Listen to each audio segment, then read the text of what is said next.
The girl begged her mother not to die. Everything is fine, she is still alive. 9 times the girl watched helplessly as her mother died. But this will not happen again. She asks her mother to be patient, because she will definitely save her.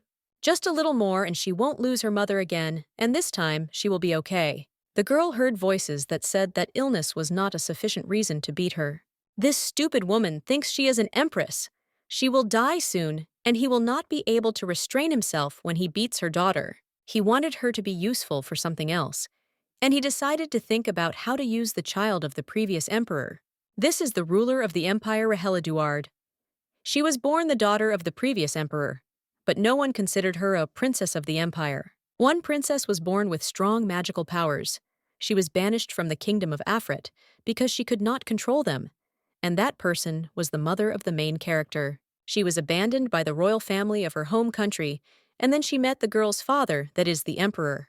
They fell in love with each other, and Dad genuinely cared about them. But he hid them because he was afraid that someone would try to take advantage of their abilities. The girl was not called a princess, but they were happy, and that was enough, until she was 3 years old. There was an uprising in the country. The father, the previous emperor, was killed by his younger brother, who became the new emperor, and a real hell began for them, and the mother tried with all her might to protect her daughter. However, the girl turned 5 years old, and her mother died. However, it was after birth. She awakened magical powers that were enough to even turn back time. The girl tried many times to prevent her death, and after 9 attempts, she succeeded. The emperor was simply horrified and did not understand how she dared to run away. He shouted that they belonged to him, but the girl did not agree with him and said that they were not his things. He couldn't approach her and didn't want to believe it, but it was great. She managed to break the barrier of the imperial palace. The emperor shouted for the guards to quickly catch them and not let them escape. The girl didn't want to see him anymore, so she said with a smile that they wouldn't see each other again. The emperor did not understand what they were doing and shouted at them to hold these two. The estate of Archduke Evelant. This is where the girl teleported with her mother. They are in a different place, so she was very happy that she actually succeeded. Archduke Xenox Avelant was shocked and asked who she was. The girl was immediately happy when she saw him. She finally found him. This is a candidate for her father. The man was shocked and asked again what she was talking about. She asked him to take care of her and her mother. Then he would get the emperor instead. Because the girl is strong, the Archduke did not understand at all how he could agree to anything in such a situation. The girl smiled and said that if he wanted to become an emperor, then she would definitely be useful to him. He had to protect them.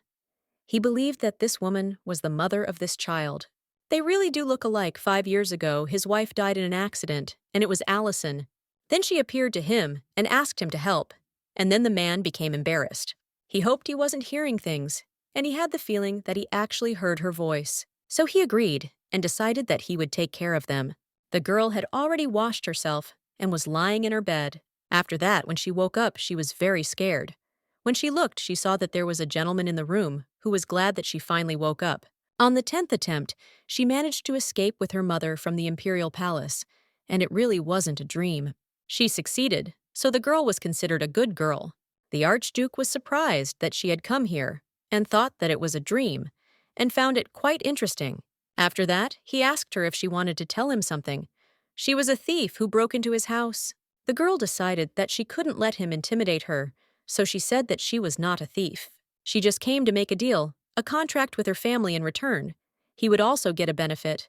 Then she started talking about her mother, but she stopped because she was scared. Where was her mother? He noticed that it seemed that this woman was also her mother. The girl asked what he had done to her and asked him to give her back to her right away. The girl realized that she was falling, but the master caught her. He noticed that she was quite light, as if she were holding a feather. The girl asked him not to do this and to let her go, because she would use force. He believed that she would lose consciousness if she used it again, but the girl was confident in herself and asked if he really thought she couldn't do it. She didn't have time to recover from the strain, so nothing came of it.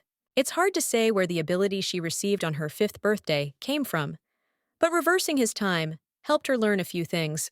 The girl could not heal her dying mother or destroy the barrier of the imperial palace without the magic circle, but the emperor wanted to take possession of this power because with its help, one can surpass even the Archduke. Her body is still weak, so she passed out. She needs to prove to the Archduke that she can prove herself. But then she'll lie in bed even longer, and she can't do that because I don't even know where her mother is. After this, the gentleman asked how old she was, and the girl replied that she was 5. The gentleman noted that she was too small, but the girl said that she knew herself, so he should let her go. The Archduke noted that he had let her go and was asking her to explain what had happened. He wanted to know who they were and how they got here using magic if it couldn't be used in this mansion.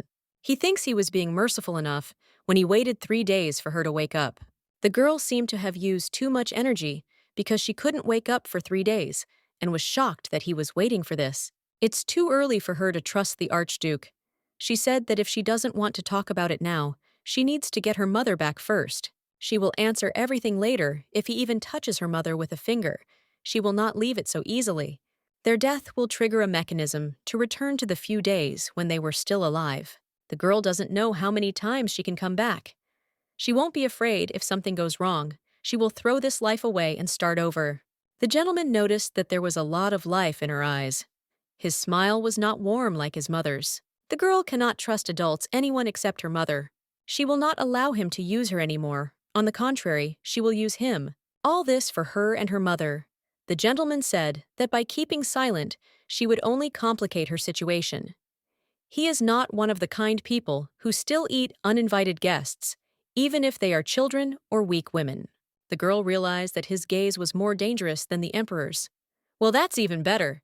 The men were discussing the news that Archduke Avelant had started a rebellion but had been caught and executed. He was the empire's finest swordsman. In all 9 attempts, Xenox Avelant never succeeded in becoming emperor. Every time he tried, he was quickly caught and executed. She doesn't know what prompted the Duke to do this, but he is definitely an evil and greedy man. However, he is well suited to the role of protector from the emperor, since he is in principle capable of rebellion. The gentleman asked her if she thought he might have killed her mother. The girl noted that he had said that he did not spare uninvited guests, but if she was alive, then so was her mother. The Duke noticed that she was indeed a very quick thinker. Then her mother knocked on the door and was allowed to enter. The girl was very happy when she saw her mother and immediately began asking her how she was feeling. She was very worried that she would not be able to see her mother again and does not quite understand what happened. Mother opened her eyes and was already in this place, and she didn't even know who this person was. The girl said that it was her uncle who saved them and that he was there when she woke up. The woman asked if it was true, so the Duke said that it was okay to say so. The girl decided that it was better for her not to know that her power had awakened. Otherwise, there would be big trouble. She remembered how her mother had said that in this place, no one would stand up for her, and that this power was not a blessing but a curse. The mother said that everything was fine, and noted that the kind man called the doctor who helped her. Now the little girl understood why they were not together. She believed that the Duke was that good man. The woman asked how he managed to save them, but the girl suggested talking to her mother about it later, and began to say that her face was very pale. The baby thought that her mother was tired and therefore needed to rest. She tried to put her mother to bed and asked her to fall asleep quickly. After that, she turned to the gentleman and said that she only wanted one thing, a deal with her and her family is her mother. The gentleman did not understand why he needed this. He was not weak enough to hope for a child. The little girl said that he wanted to become an emperor and that she would be very useful in this. She didn't understand why he thought so, because it was a message, and even talking about it was a crime, even though she was a child. The current emperor killed her father and tortured them. She is the last one. There is blood of the previous emperor in the room, so it can be useful, and her powers are not determined. He can see for himself when they moved. It sounds good. She may be weak today, an extra emperor, because she is the child of the previous one. But he does not understand what benefit she can bring him. The girl noted that he didn't like the emperor either. He was surprised and thought about how much she knew he needed to figure it out before the situation became dangerous, so he suggested teaming up. The girl said that she was strong enough to break through his barrier, and most of all, she wanted to escape from the emperor, but he didn't like him. So she believed that it was better for them to work together to achieve what they wanted. Only the strong recognize Avelant, so she must show him her value, and if she shows strength, she will become part of the family. Since he has her time, She asks for one more little thing. He asks him to pretend that he saved them. He should say that he brought her here because he wanted to help. He agreed, but if she doesn't prove her worth, there will be no place for her here. The girl said that this was enough, and she would do it right now. A complex and durable barrier, as you would expect from the house of an archduke, but still easier than hundreds of spells and the imperial palace. It can be broken even without a magic circle, so the girl is confident that she can do it. The gentleman was shocked and could not believe that she was capable of something that even his children could not do. He asked if she could do anything else. The girl said it was her little gift, and she asks him to protect her mother. The gentleman personally installed this burger, and if she can destroy it and restore it so easily, then that means something. He said he just asked to show his power, and it was funny and it might be useful to him. He decided to see what the future would hold for them. This is his new daughter. When the gentleman opened the door, the Archduke's second child, Alan Avalent, stood before him. He was delighted, but the Duke showed no emotion and asked how old he would be this year. The gentleman took him in his arms, and the boy said that he would be 8 years old. He noted that he was heavy and she was much smaller and lighter. The boy was surprised and thought that there was someone there. He heard that she was small and he would be able to play with her. The Archduke announced that he would have a younger sister. The boy was delighted and thought that he could joke about her, as his sister did the same to him all the time. But his father did not allow him to do this, because she was too small, and he had to handle her more carefully. The gentleman told him not to worry, because things would soon become very fun. The maid was delighted when she saw that her mistress had already woken up. The little girl did not understand who this woman was. The maid came closer and said that she was pleased to meet her and informed her that she, Cecilia, would be helping and teaching her from today. This is the maid Cecilia. The girl was surprised that the mistress was not going to greet her, because she would do it better. Cecilia said that she shouldn't approach people like that. She should start by taking a closer look at who she was talking to. For the first meeting, a subordinate must wait until a person of higher status allows him to bow and greet him. The girl did not understand why she was the first to say hello, since she was a subordinate, and did not understand how she should look closely. The girl could not be sure that she was good or bad, and whether the Duke had really sent her. The maid remarked that she seemed to have no manners. Anyone in the palace who appeared kind at first was actually a liar. The girl can't trust anyone, this has never happened before, so she said that she doesn't believe her. But there's nothing to be done. She was ordered to be treated like the Archduke's daughter, for no reason, so she'll have to put up with it. The maid grabbed her hand and did not understand how she got there. But she will have to come through her upbringing, the young lady, and master were also raised by this maid. There's no point in shouting like that. They've taken some measures, and no one will come until the training is over. Well then, the youngest son entered the room and didn't understand why it was so noisy there. The noise was unbearable. He couldn't help but go in. The maid immediately bowed, and the boy asked what was going on here. Cecilia said that she was trying to start training, but they did not listen to her at all. The boy was surprised that she was talking about this child, and said that she was a spitting image of a skeleton and very thin. He asked how old she was. She was a girl and wanted him to speak first. Alan turned to her and said that her older brother was already an adult. He was 8, perhaps. She didn't even know her age. But the girl said that this was not true, so he asked how old she was. She admitted that she was 5 years old, but the boy thought she was a liar. She said that she really wasn't lying, and she really was 5 years old. Alan started saying that she looked like she was 3 years old. The little girl said that this was not the case at all, and that she was really 5 years old. The maid turned to the young master and said that he had better leave the room. No one can see her until she finishes her studies. The boy decided to agree. This woman will irritate him again if he leaves, because her eyes are already full of poison. So the girl thought about trying to detain him. He began to believe that she needed his help, because she looked exactly like that, and seemed to want to ask him for something. He doesn't really want to help the skeleton, but he decides to try. She just has to ask for help.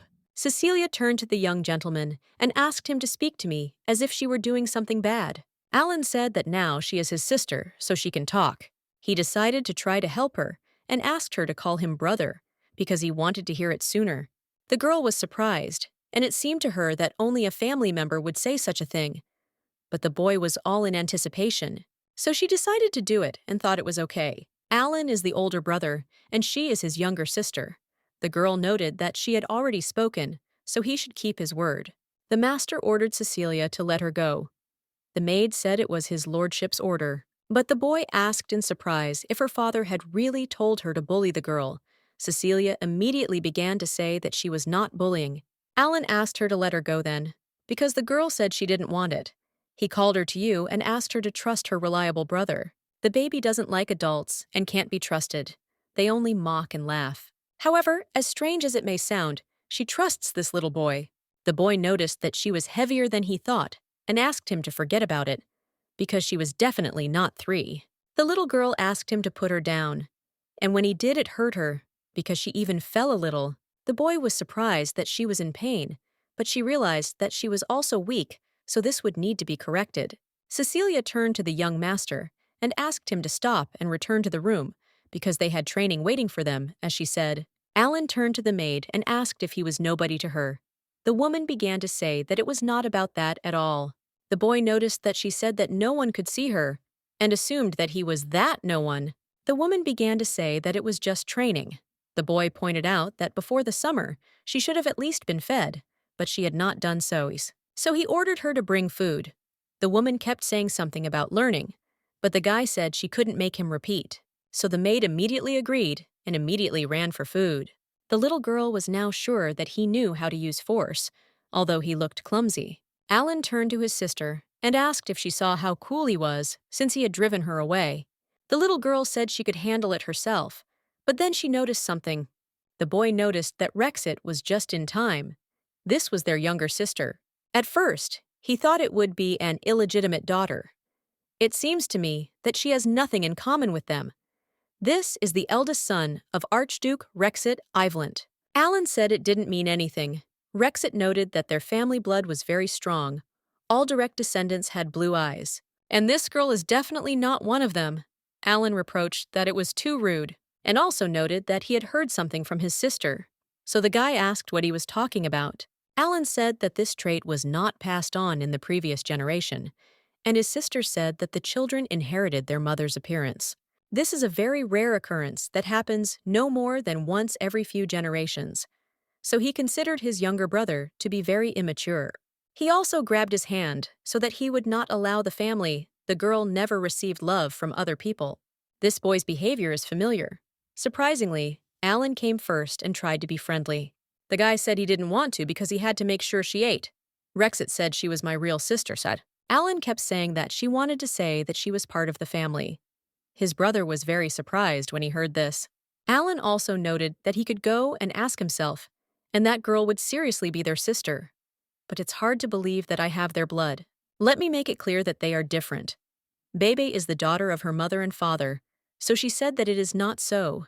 Rexit noted that she really wasn't of their blood, and didn't even know how she got into the mansion, and deceived her father. Well, he was sure that Bebe would soon disappear from here. The girl said that they were not of the same blood, but she would not go anywhere anytime soon, at least until she came of age. Rexit had no idea what she was talking about, or how she wanted to stay here if she wasn't a member of their family. Beb said that they were a contract family, and this really surprised the guy. They don't share blood, but she is also part of this house. The boy told me that he would not solve it, because his father would never make a contract with such a person. The girl said that she was very strong, and that was why she deserved attention. But her father was much stronger than her, and she looked like she would collapse at any second. The girl called them weaklings, and said that they didn't even notice how the barrier disappeared. Alan was surprised that she was talking about the mansion's barrier, and was shocked that she managed to remove it. The little girl said she had to get rid of him to prove her strength. Rexit read that she didn't get rid of him, and that was some kind of nonsense. He said he could do that too right now. The little girl said that if that was the case, he could try to do it. He had to break the barrier, and if he succeeded, she would leave herself. Rexit said that he found it funny, and he didn't understand how he would do it if it was already broken. The girl noticed that she had reinstalled it, and asked where she had sat if he hadn't noticed. She doesn't take it. He clings to all sorts of little things, and doesn't see the barrier, so she considers him a weakling. Babe hates weaklings the most, so she told him to leave. After all, he can't even feel the barrier, so it doesn't matter whether it's fake or not. Here, power belongs to those who have power. Rather, he is useless. The guy did not understand at all how she dared to say such a thing. Bebe wants to live in safety. The Archduke has been harmed, so he should stop pestering her and leave. Rexit thought she should be the one to leave. She couldn't believe he couldn't just not bully her. She was just glad that, for the first time, she didn't have nightmares. Alan approached his sister and asked if he could leave too. So he treats her well. She might hate him, so it's better to distance herself, and she told him to leave too and never come back to her. He said he was worried, but she liked being alone and couldn't trust people. Alan understood her and said that he would still come to play with her. They would see each other again. Rexit told his brother that he was crazy and that he should not have any more contact with her because she was a disgrace to their family. But the brother thought that this was abnormal and said that he would spend more time with his sister. Finally, they are gone. She can only trust her mother and do everything possible to make her feel safe. She would really like it if her mother could sleep peacefully. After that, Cecilia came and said that she had brought food. The girl asked her to leave and go away, but the maid insisted that she should open the doors. Bebe said she didn't want it, so the maid said if she continued to behave like that, she would call his lordship. The girl said it was great, so she could take him. I wonder if he liked her little gift.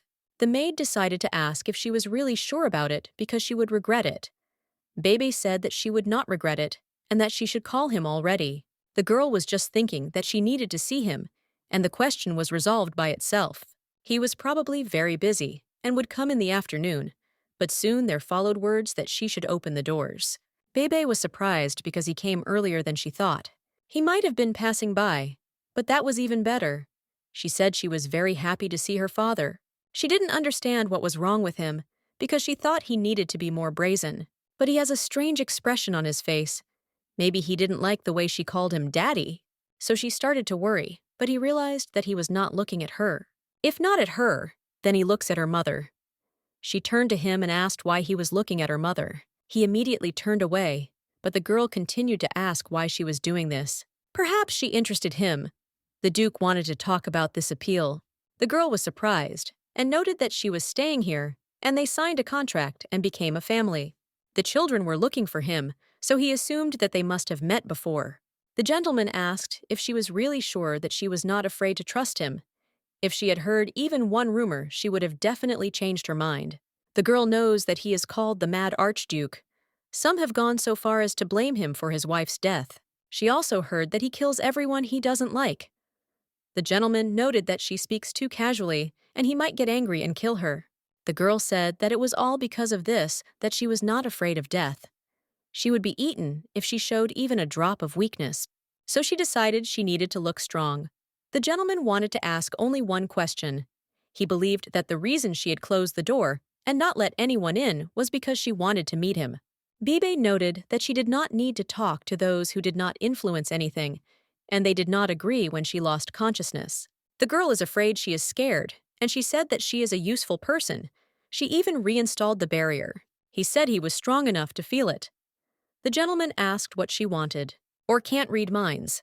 They made a contract, and other family members will consider her the master's daughter. He wants to know what else she wants. The girl asked him to let her officially join the family. Contact is not enough. If she wants to really protect herself, she needs to be impudent. But she and her mother have always been ignored. Their requests were not listened to, so she does not want to ask for anything. The Duke said he was not a psychic, so she had to tell him otherwise he wouldn't understand anything. It was completely unclear where all her confidence had gone, and for some reason she fell silent. The girl believed that he wouldn't listen anyway, and she wouldn't ask for anything, but would simply thank him. He would definitely let them stay here and protect their mother. That was his promise. She won't beg. It's better to return to this issue when her abilities are recognized. The gentleman thought that was all. The girl also asked how he liked her gift since she had created a barrier. This is her little gift. The gentleman was skeptical and said that she should eat normally. Her body is so weak that it won't last even a couple of days.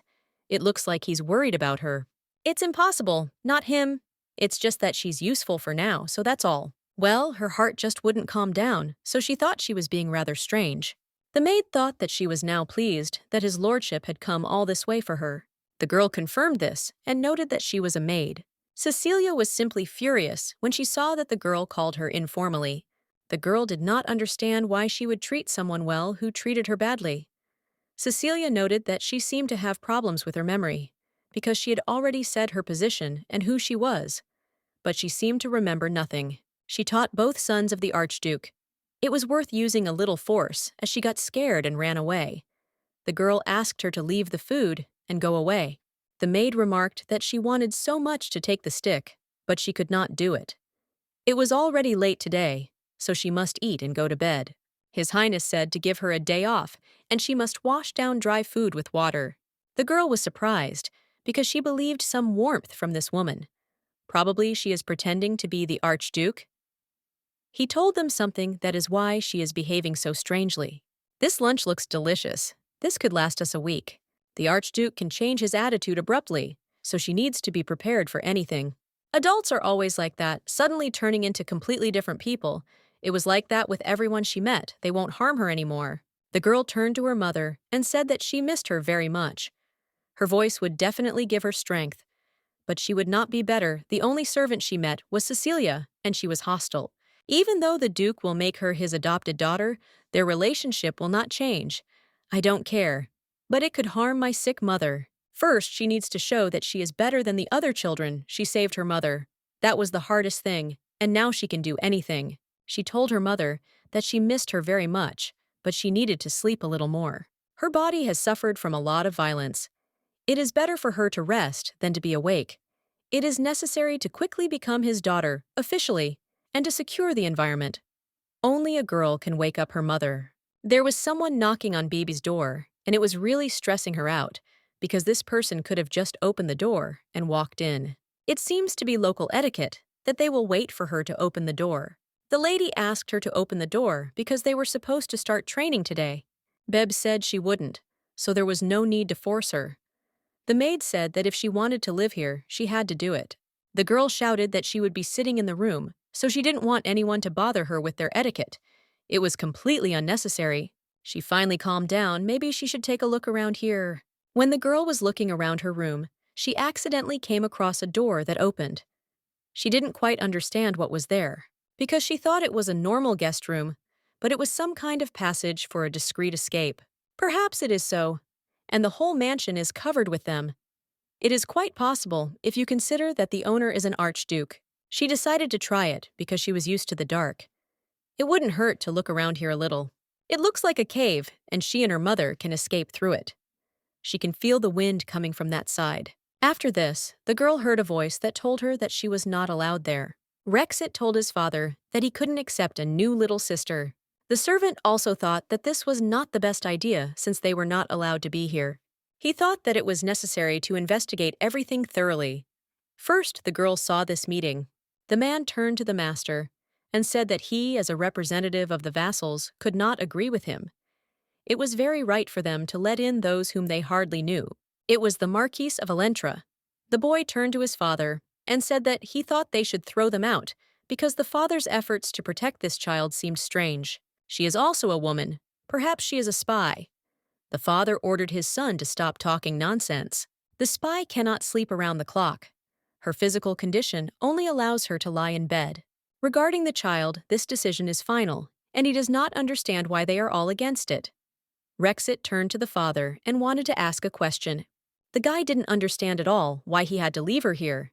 If this girl lived on the street, then he wouldn't recognize her. Father asked what exactly he didn't like.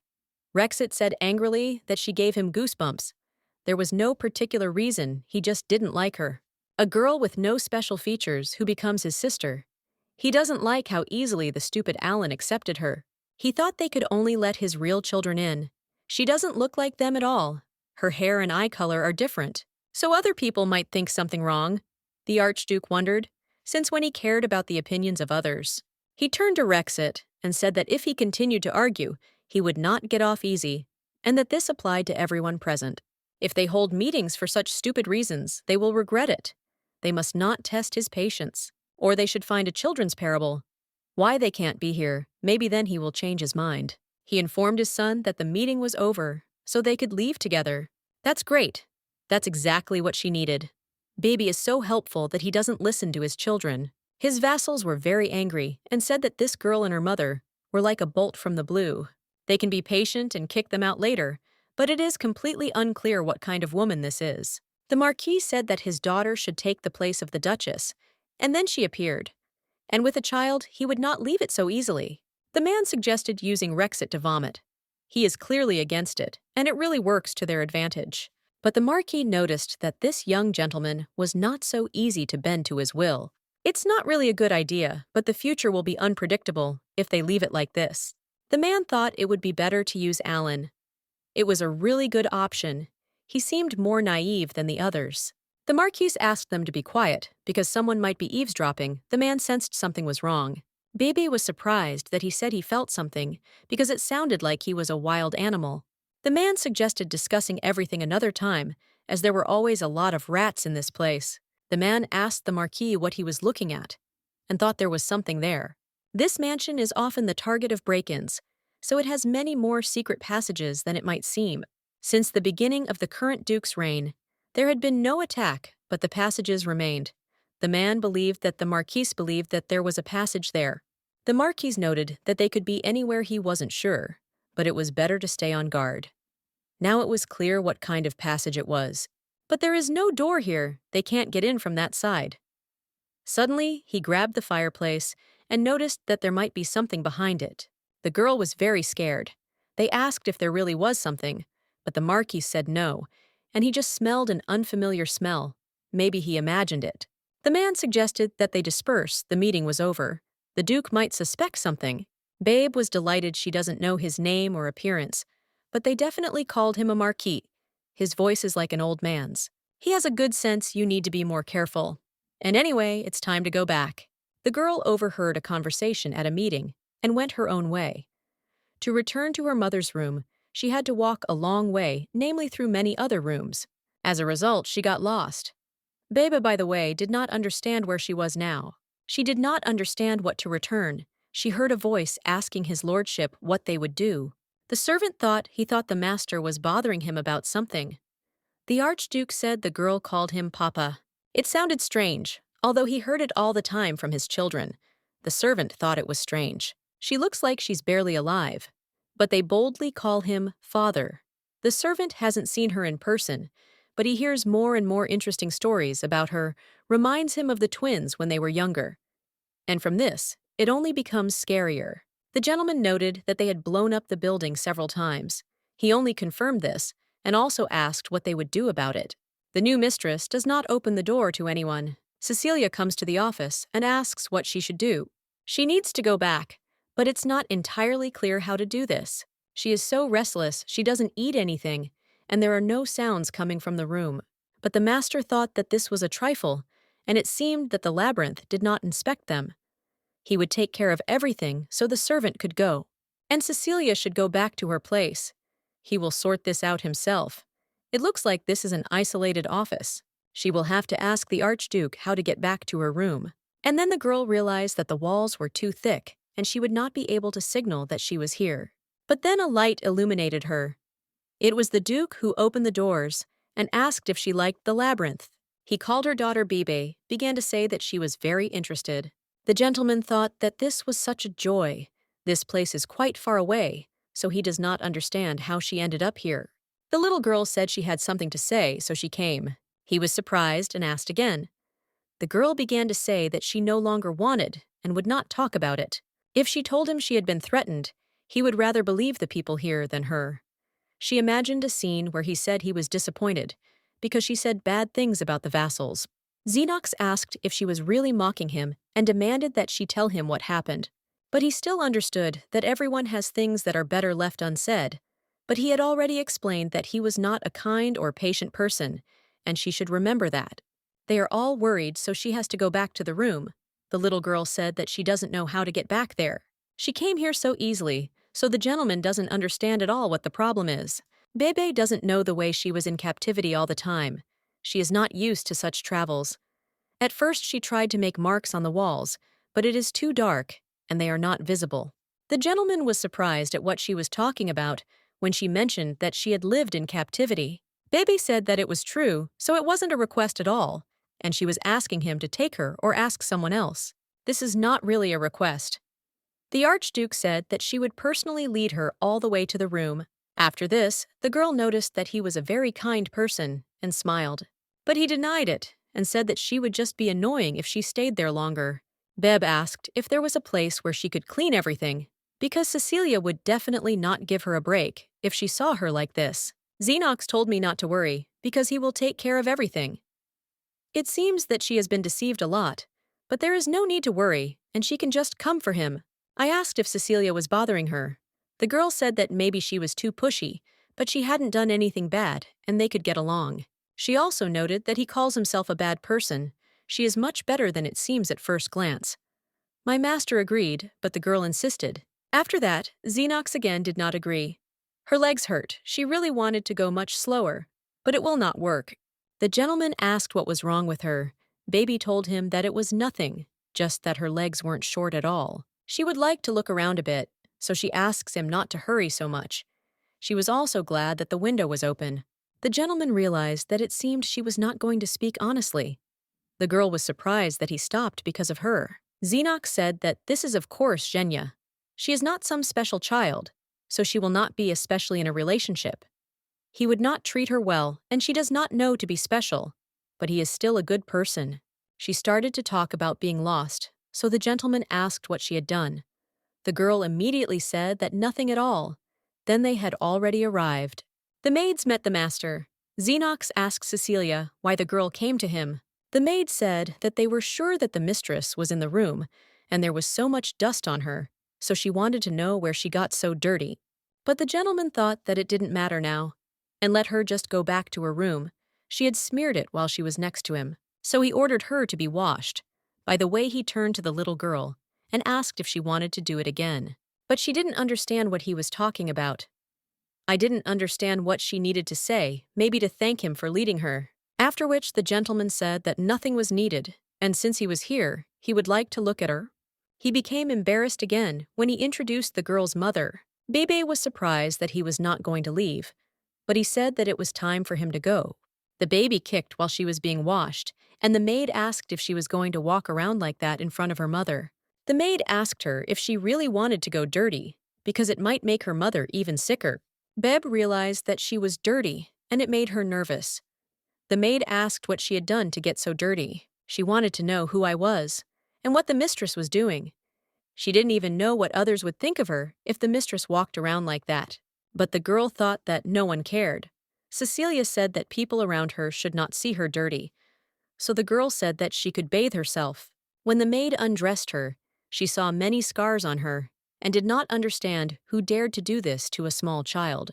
Bebe asked her not to look, so the maid said she would wash her with her eyes closed. Soft voice, it felt like she genuinely cared about her. The little girl asked if she was really not loved here. Beb noted that Cecilia seemed like a good person to her, and it looks like she was wrong. The lady noted that this was correct. It was better not to trust people so easily, so she should remain the same and not think about others. Excessive openness could only do harm. She also could not be trusted. The little girl asked why she was trying to be a bad person in a city. I told her that nothing of the sort. I was just clearly showing her what she wanted to teach her. These are not etiquette lessons. These are survival lessons. They'll finish washing and she'll be free. She just needs to eat more. Baby noted that she wanted to ask her something. The maid said she could ask. The little girl asked who these people were who wanted to throw her out. It was hard to answer this question. There could be many, Baby asked if she wanted that too. The maid replied in the negative and said that she was following his lordship's orders, and he said to consider her as his mistress, so she would do so, and there was no reason to throw her out. In general, the reason for her to be driven out is for those whose position may change due to the arrival of a new person, and she thinks that these may be vassals. The little girl understood her. The maid also told her that they probably considered her mother's appearance more dangerous. Bebe didn't quite understand why this was so. After that, the maid said that if she ate well and slept well and didn't lock the doors, she would tell about it. The little girl puffed out her cheeks and remarked that it was very mean of her. Now she had time to eat. Beb started saying that her clothes were dirty. The maid said that everything was fine, and the main thing was that she was clean. The girl became interested. Bad people never admit that they are bad. On the contrary, They try to appear good. So Cecilia is good. The maid said that she would now tidy up the baby's hair after she had eaten. She doesn't trust her. She thinks maybe grown women can be normal. After that, the maid brought food and asked if the lady wanted to eat something specific. The little girl said that bread would do, preferably hard. The maid was shocked, and the girl thought that such bread would last longer, and the soft ones were definitely mice. She was shocked that she liked this kind of food and did not understand how meat and fish could be cooked soft. The girl hadn't eaten anything for several days. It would be difficult to digest. So the maid said she would ask for something soft and hard bread to be prepared. She will also bring warm milk. Baby asked how much for tuition, because she thought Cecilia would talk about etiquette. Two-Faced only wants to teach her something that will make people not ignore her. For now, she can just eat in peace. She will prepare things that will help to put her hair in order. It seems that it is not so bad for her. But Mom should not worry. She is not going to trust him completely. It was really delicious to eat. The maid was pleased to see that she had eaten well, because of which she said that now it was time to get a haircut. Well, the little girl started screaming that she didn't want it. She was beaten and cut half to death. She saw threats with scissors dozens of times, and they always made her eyes darker. The maid said that she would cut her hair, just make it long, so she asked for forgiveness. She thought that this hairstyle would suit her. The little girl decided to ask something. She believed that if she wanted to survive, she would have to learn etiquette. The maid believed that she had pushed her too hard. Bebe started to say that it was not about that. Cecilia said that your mansion does not have the best reputation, but in this place, her life is not in danger. The little girl wondered why she had suddenly changed so much. If she hadn't been able to spin well, she might not know many children had come to this family. With blue eyes and black hair, they claimed to be descendants of the Duke, although they could not prove that they were related to this family. Many children came here. They said that the Archduke was their father, and she had to drive them away. The maid seemed to think the little one was the same. She confirmed this and said that she then overheard her conversation with Mr. Rexit, how she denied being a direct descendant of the family. After this, the maid began to look at her differently and realized that she was wrong when she saw the scars. And Cecilia also thought that it would be better if only she saw them than anyone else. She may be mean to her and the others, that's right, but she's trying to give her some comfort so she won't sleep with nightmares anymore. The little girl thought she was talking in her sleep, and the maid told her that the little girl was calling for help. It seemed that the maid was eavesdropping, so the little girl became upset. Cecilia suggested that they stop there today, but the girl didn't understand what she was talking about, so she asked again. She is about teaching etiquette. The basis begins with how she looks at the interlocutor, and she will teach her that too. She has done a lot today, so don't overdo it. Baby thought it was such a concern, but it wasn't. Cecilia was trying not to tire her out with her training, so that was enough for today. The little girl still thought it was strange that she had changed the relationship so much. So the maid immediately began to think that she was uncomfortable. Beb noted that this was exactly the case and said that from tomorrow, everything would not be returned to the way it was, and that she could prepare for etiquette training. It's as if she became a different person she doesn't want to. It's better to let them hate her right away than to show kindness and trample hopes. The next day, the little girl said she was full, and the maid thought she had eaten too much. The little girl answered, "Everything is fine. Tomorrow, she can bring everything too." Also, the maid suggested her to take a walk because she had never been outside. It seemed that if she moved even a little, it would only get worse. The maid said that she sat in the room all day and that it was bad for her health, so she wanted to take her for a walk. The little girl refused because she couldn't leave her mother alone. The maid noted that she should worry because the hole would be closed. No one would touch her, and his lordship ordered the room to be guarded. The maid also thought that there might be another reason why she was refusing. You can't tell her that she's overeaten, because then she'll feel like the baby is acting like a child, although you should at least say hello to others. There was nothing to be done if she insisted, so they decided to go. The girl cast a protective spell. There was nothing to worry about if she was touched. There would be a chance to find out who was trying to get rid of them. Then it would be easier to catch enemies. Soon she would return to her mother. The maid was sure that she would like the garden. The little girl remarked that she shouldn't have said that because she might like me. After that, she heard talk about herself. The maid said that the girl was very different, so they didn't understand why she was needed. They thought that she had definitely been picked up in some strange place. But they should be quiet, because these are just rumors, and they don't really know anything. A little girl came running around the corner and asked them to repeat it, and the maids immediately started saying that they hadn't said anything like that. The little girl told them that she couldn't be hallucinating. Everything seemed so clear. The mansion's maid discusses her mistress's appearance. If they can't say it to your face, then it's better not to open your mouth at all. They can only gossip, but now they should remain silent. Cecilia noticed that the duchy's maids seemed to lack manners. They immediately began to apologize to the maid. She ordered them to apologize to the lady, not to her, but the girl said that it was not necessary, and that they should say it by their names. The girls were surprised and asked again. If they answered, she would take them to the head maid, or she would ignore her just the same. The maid said that she would tell you everything. Her names are Lily Rachel and also Anas. By the way, she didn't say anything bad about her. Cecilia told them to go faster and added that they wouldn't get away with this term that easily. They understood this. The girl said that she would like to go further. The lady doesn't seem to look at the street because she's walking too inattentively. Cecilia noted that it was also her job to reprimand and discipline the maids.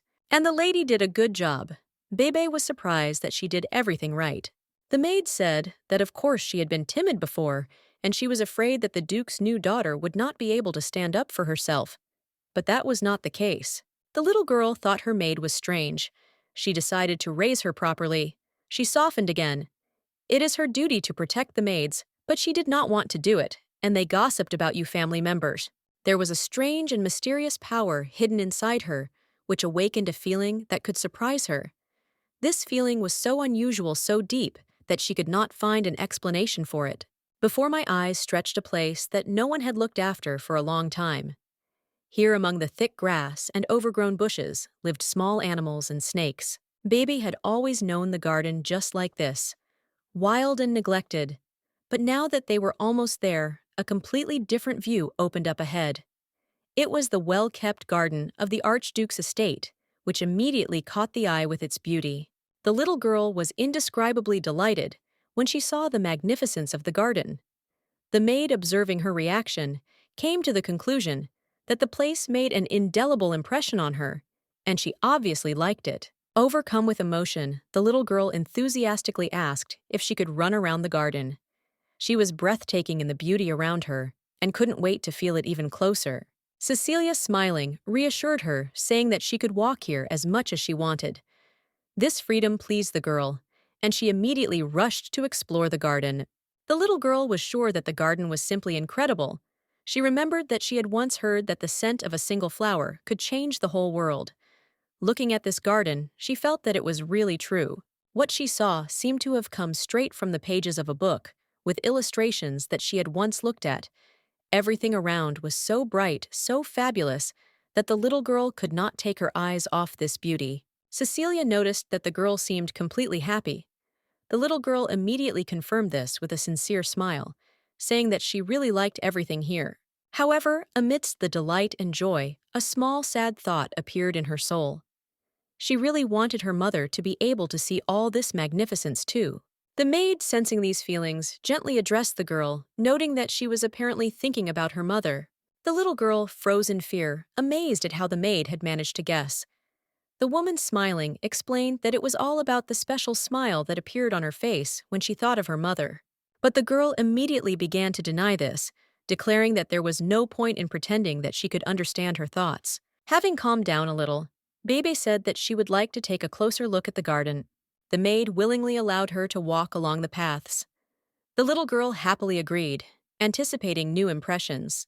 While walking, she bumped into another girl who, clearly interested, asked who she was. She soon realized that she had a new fake daughter standing in front of her, and this thought made her displeased.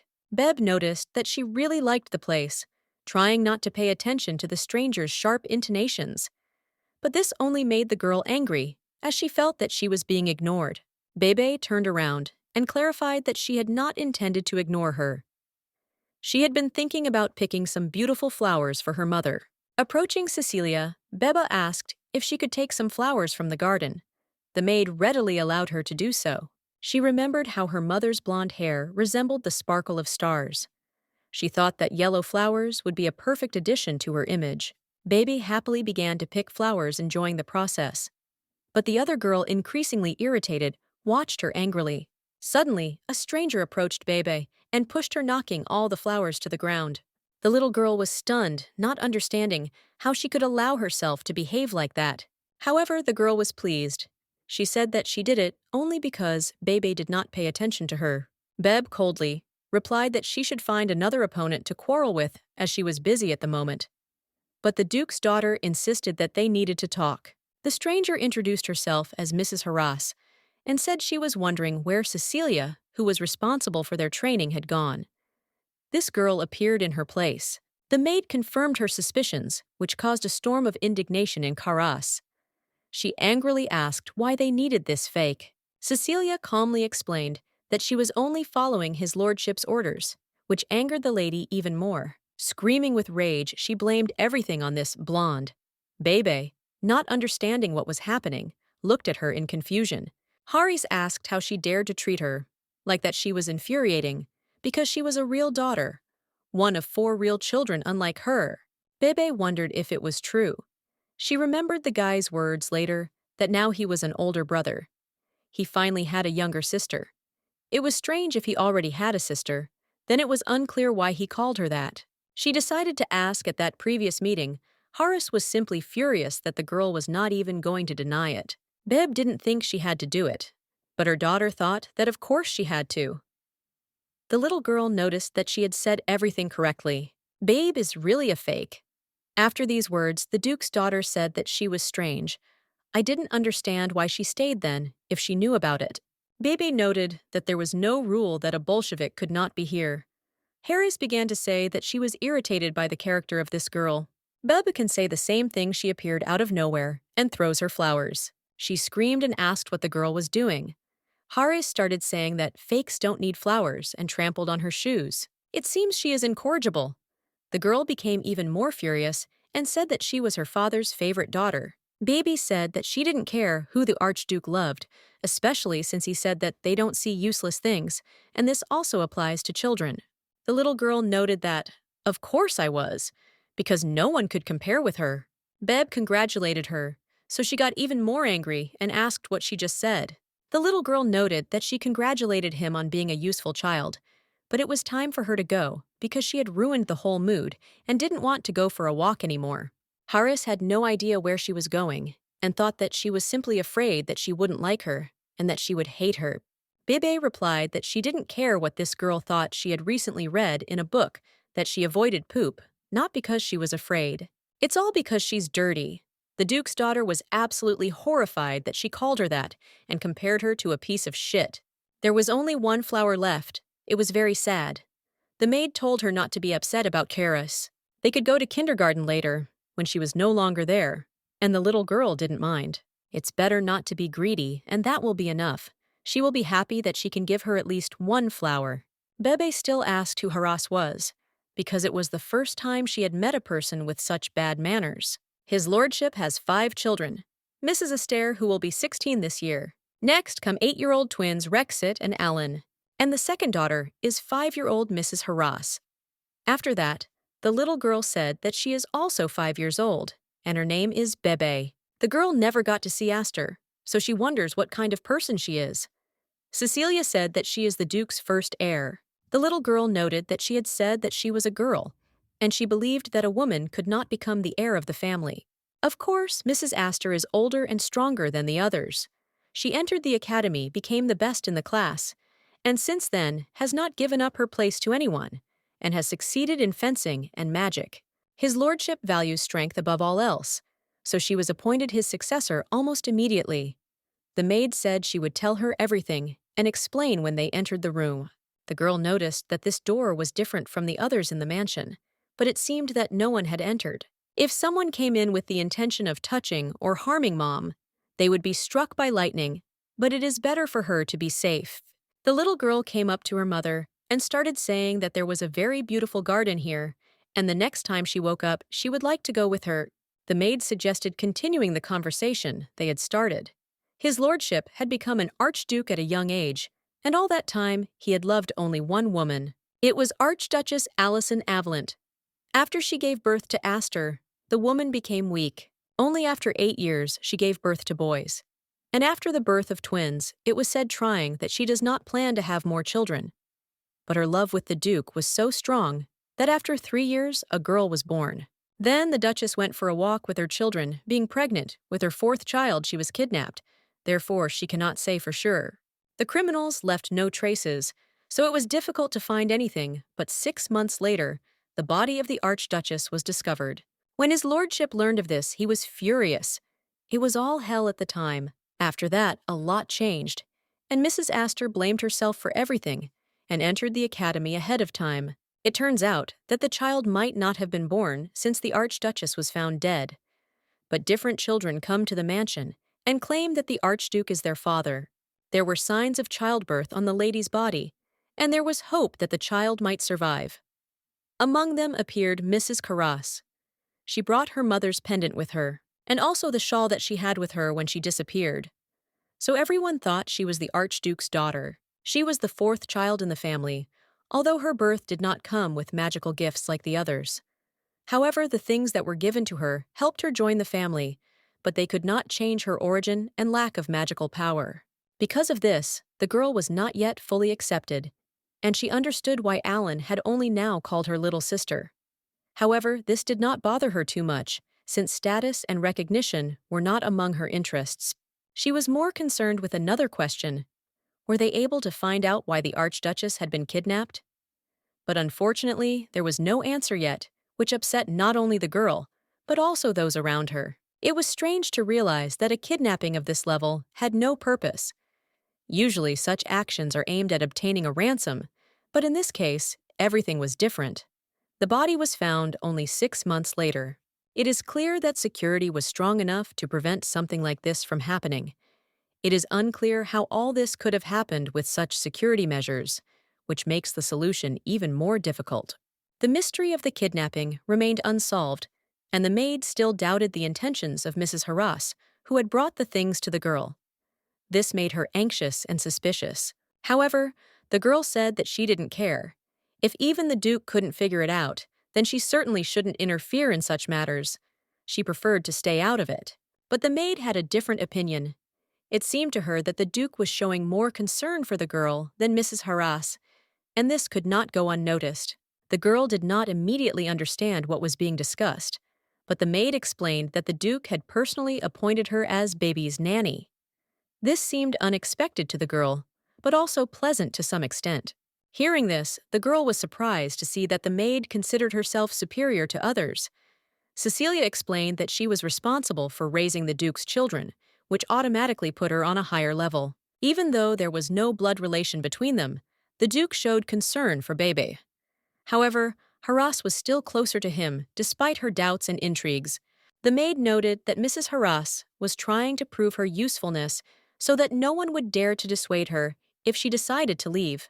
Her actions seemed quite sensible. These conversations prompted the girl to decide to try harder. She wanted to be useful, and the maid supported her in this impulse, noting that it was a wonderful idea. However, the maid was surprised by such aspiration because the girl herself was already an important part of the family.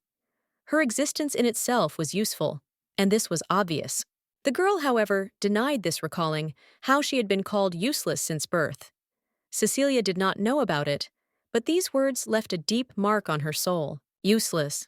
This word became her shadow, haunting her at every step. It became the reason for the ridicule and mockery that she endured for many years. People called her a useless girl who wasted resources. They compared her to trash, and these words hurt her the most, forming an inferiority complex. This is why Bebe was determined to prove her usefulness, especially to the Archduke, who seemed to be the only one who believed in her potential. Cecilia assured her that she would definitely succeed. She had everything she needed to do. All she had to do was put in the effort and believe in herself. For the first time in a long time, the girl felt joy. Her mother remained alive, and the first spring in her life, which she could consciously meet, seemed to her a real miracle. The maid noted with a smile that the girl apparently also liked spring very much. Bebe replied that of course she was glad, because the nature around was beautiful. As she surveyed the landscape, she noticed majestic mountains in the distance. Curious, she asked Cecilia if they were really in such a mountainous area. Cecilia confirmed with a smile that the Duke's estate was located in the mountains, which were part of his vast holdings. This territory held many secrets and beauties. Bebe thought that the mountains might be the perfect place to escape. Although it was too early to think about it, she wanted to be prepared for anything in the future. However, while refining her plans, she heard rumors that the forest around was teeming with strange animals and plants, which made her slightly uneasy. Hearing this, the girl became frightened and asked the maid again if such dangerous creatures really lived in these places.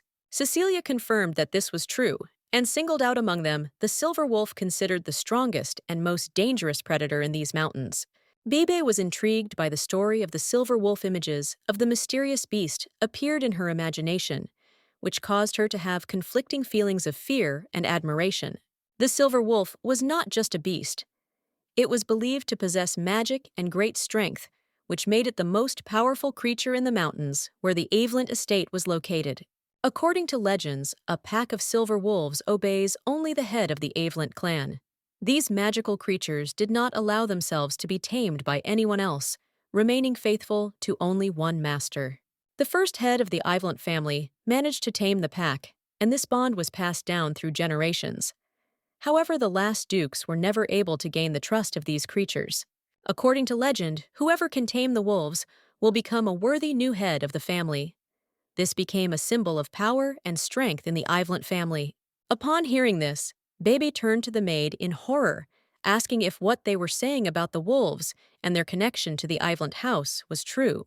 Cecilia replied with a smile that perhaps the wolves had simply heard her telling a story about them, and so the rumors might not have been random. However, Babe suddenly declared that she really wanted to see these wolves. Surprised, Cecilia did not understand how the girl could not be afraid of such dangerous creatures. Bebe confidently declared that she had nothing to fear. She could not imagine how beautiful these creatures could be, and her desire to see them only grew. At the same time, her attention was drawn to the flowers that Alan had left for her again. This was an unexpected sign of attention for the girl for which she was not prepared. She decided, however, that if she met Alan, she would definitely say that she didn't like flowers, so as not to show her joy. In reality, Bebe loved flowers very much. She was glad that they were brought every day, and she found the yellow buds especially close and warm, like spring itself. Cecilia noticed that the girl obviously liked flowers, because she always looked happy in the garden. She promised to pass this on to Alan if the girl wanted. The girl, wanting to hide her true feelings, said that she went to the garden only for her mother. Cecilia was surprised and asked if she would go there today since Harris would not be there. Bebe was surprised to hear that Mrs. Harris would not actually show up. Her ambiguous attitude toward the garden was a mystery, but she was pleased by her predictability. She was glad to learn that Harris would not come and decided to go to the garden to pick flowers while no one was disturbing her. Cecilia liked this idea too. She believed that the flowers would definitely please the girl's mother and would help create a bright and joyful atmosphere. Despite her spring mood, Bebe was worried deep down inside. Outwardly, she looked calm, but her slight anxiety was noticeable to those who knew her well. Her mother called the doctor to make sure the girl was okay. Bebe knew it could be related to her magic, but she chose not to show any unnecessary emotion. To avoid unnecessary questions, she decided to play the role of an obedient daughter. She said that she would pick the most beautiful flowers for her mother to please her. This time, she prepared the basket so that the flowers would not fall apart like they did last time. Bebe wanted to do everything carefully and with love. The maid suggested waiting for her hair to dry so as not to catch a cold. At the same time, she noticed that the girl's dress was a little big. Babe waved it off, saying that everything was fine with her. But Cecilia remembered how the girl had gotten bruises last time because of uncomfortable clothes. The maid felt it was her responsibility to take care of the girl and could not allow her to suffer because of inappropriate things. She decided to take control of it. Cecilia had been taking special care of Bebe in recent days. She had begun to think that the girl deserved more and should not settle for what she was given. The maid decided that they needed to discuss buying new clothes. She was worried that the girl's wardrobe was too meager and clearly not enough for comfort. However, Bebe assured that she was happy with everything and that she was content with what she had. But the maid did not share this opinion. When the girl went, the long dress almost caused her to fall. Cecilia noticed that the clothes for going out were clearly not suitable, and the girl urgently needed new clothes. She noted that the house clothes were still okay, but the dress clothes were completely unsuitable. There were also not enough accessories, which depressed the maid. Cecilia explained that the girl had been given Harris's outfits at first, but now it was too much. Bebe shrugged, saying she didn't care. The maid, however, decided that this could not go on any longer. Even if it caused controversy, she was going to insist on buying new clothes for the girl. Bebe agreed, adding that Haras would probably be the one to oppose it. But that didn't stop the maid. Cecilia confidently stated that she would still talk to the decision-makers about the new clothes, regardless of any possible resistance. She noted that many supported the idea of the girl leaving, especially Ms. Harras, who was the most ardent opponent of the changes. However, Cecilia noticed that even Haras was acting unusually. Her active resistance was different from her usual behavior. Bebe said loudly that Cecilia should not be afraid of Haras and that she could do what she thought was right. Timidity did not suit her. The maid assured with a smile that she would do just that. She was not going to back down from the difficulties for the sake of the girl's well-being. She also mentioned that she would discuss the purchase of clothes with the Duke while the girl was having lunch. She asked Bebe to wait a little and walked away, leaving the girl to enjoy the time before the meeting.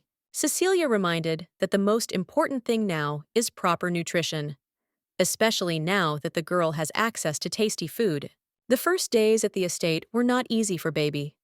She was afraid that she might be thrown out and constantly thought about possible changes. Her anxiety manifested itself in even the smallest details.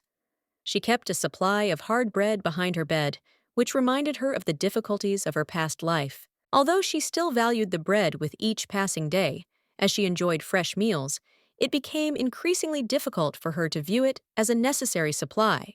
She began to understand that they would not be thrown out, which meant that there was no point in keeping the old bread any longer. She decided to get rid of the oldest one. Bebe decided to throw away the leftovers. She didn't want the bread to be eaten by mice, or to spoil, since it was now unnecessary. She spent more time in her room, noticing the little things around her.